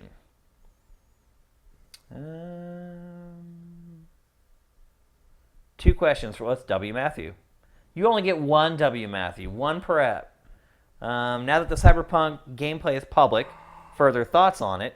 Second, what do you think of the fact that unless your game is niche, if it's average 7 out of 10, they tend to tank? Good or bad thing that just the fine games don't do well anymore? Cyberpunk 2077, as far as that's concerned, still looks amazing to me. Looks awesome. Oh, you got to see it for the first time. I haven't actually finished watching it. You haven't watched it? It's long. It is long, yeah. And again, I'm kind of already on board, and I'm still a little irritated that I missed it. No. And I'll get around to it. I think it still looks amazing. It's just like I remembered it from E3. I think it looks awesome. I'm glad they released it. Just to shut people up, I guess. It hasn't stopped me from getting all the death threats, though, from the freaks on YouTube. That'll be nice when that stops. And then the second question, is it okay that like 7 out of 10 games tank? I don't know if they tank, really. They don't burn When was the the last charts time out. you remember like a 7 out of 10 that sold well? Detroit. Yeah. I know it got higher than that, but that is a 7 out of 10 game on a good day. Wait, it ended up at higher than a 7 I think aggregate? it did. I don't remember. Wow. That's kind of But I would give that game a 5 out of 10, and it sold millions of copies. So clearly you don't have to actually be good. Yeah. I mean, obviously, scoring well in reviews and being good are not necessarily the same thing. But I don't know. It's kind of a catch-22 because sometimes it just has to be pretty. No, you're right.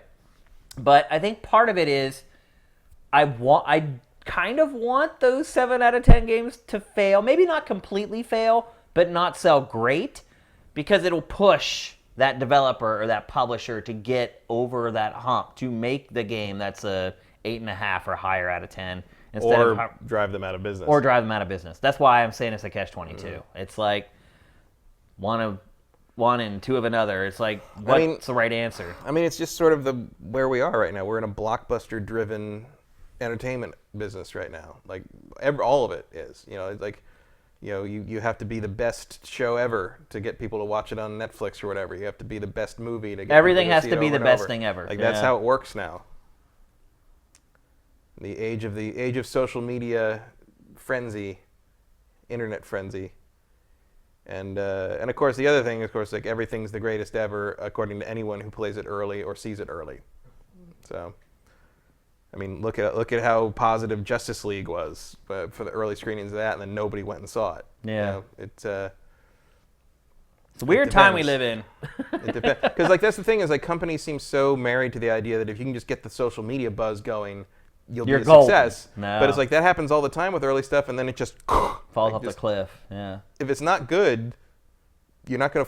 People are not gonna be happy they spent 2 hours and $17 to see something they didn't like. Right. And even more true with video games. So I think even more true in this era where technically games are cheaper than they've ever been, but $60 is still a chunk of change. And if you spend $60 on a thing that you were like just okay with, you're probably not gonna run out and tell your friends to buy it. And I think that's where a lot of the real traction happens with these runaway hits. Is people telling their friends, you have to play this. Word of mouth. Yep.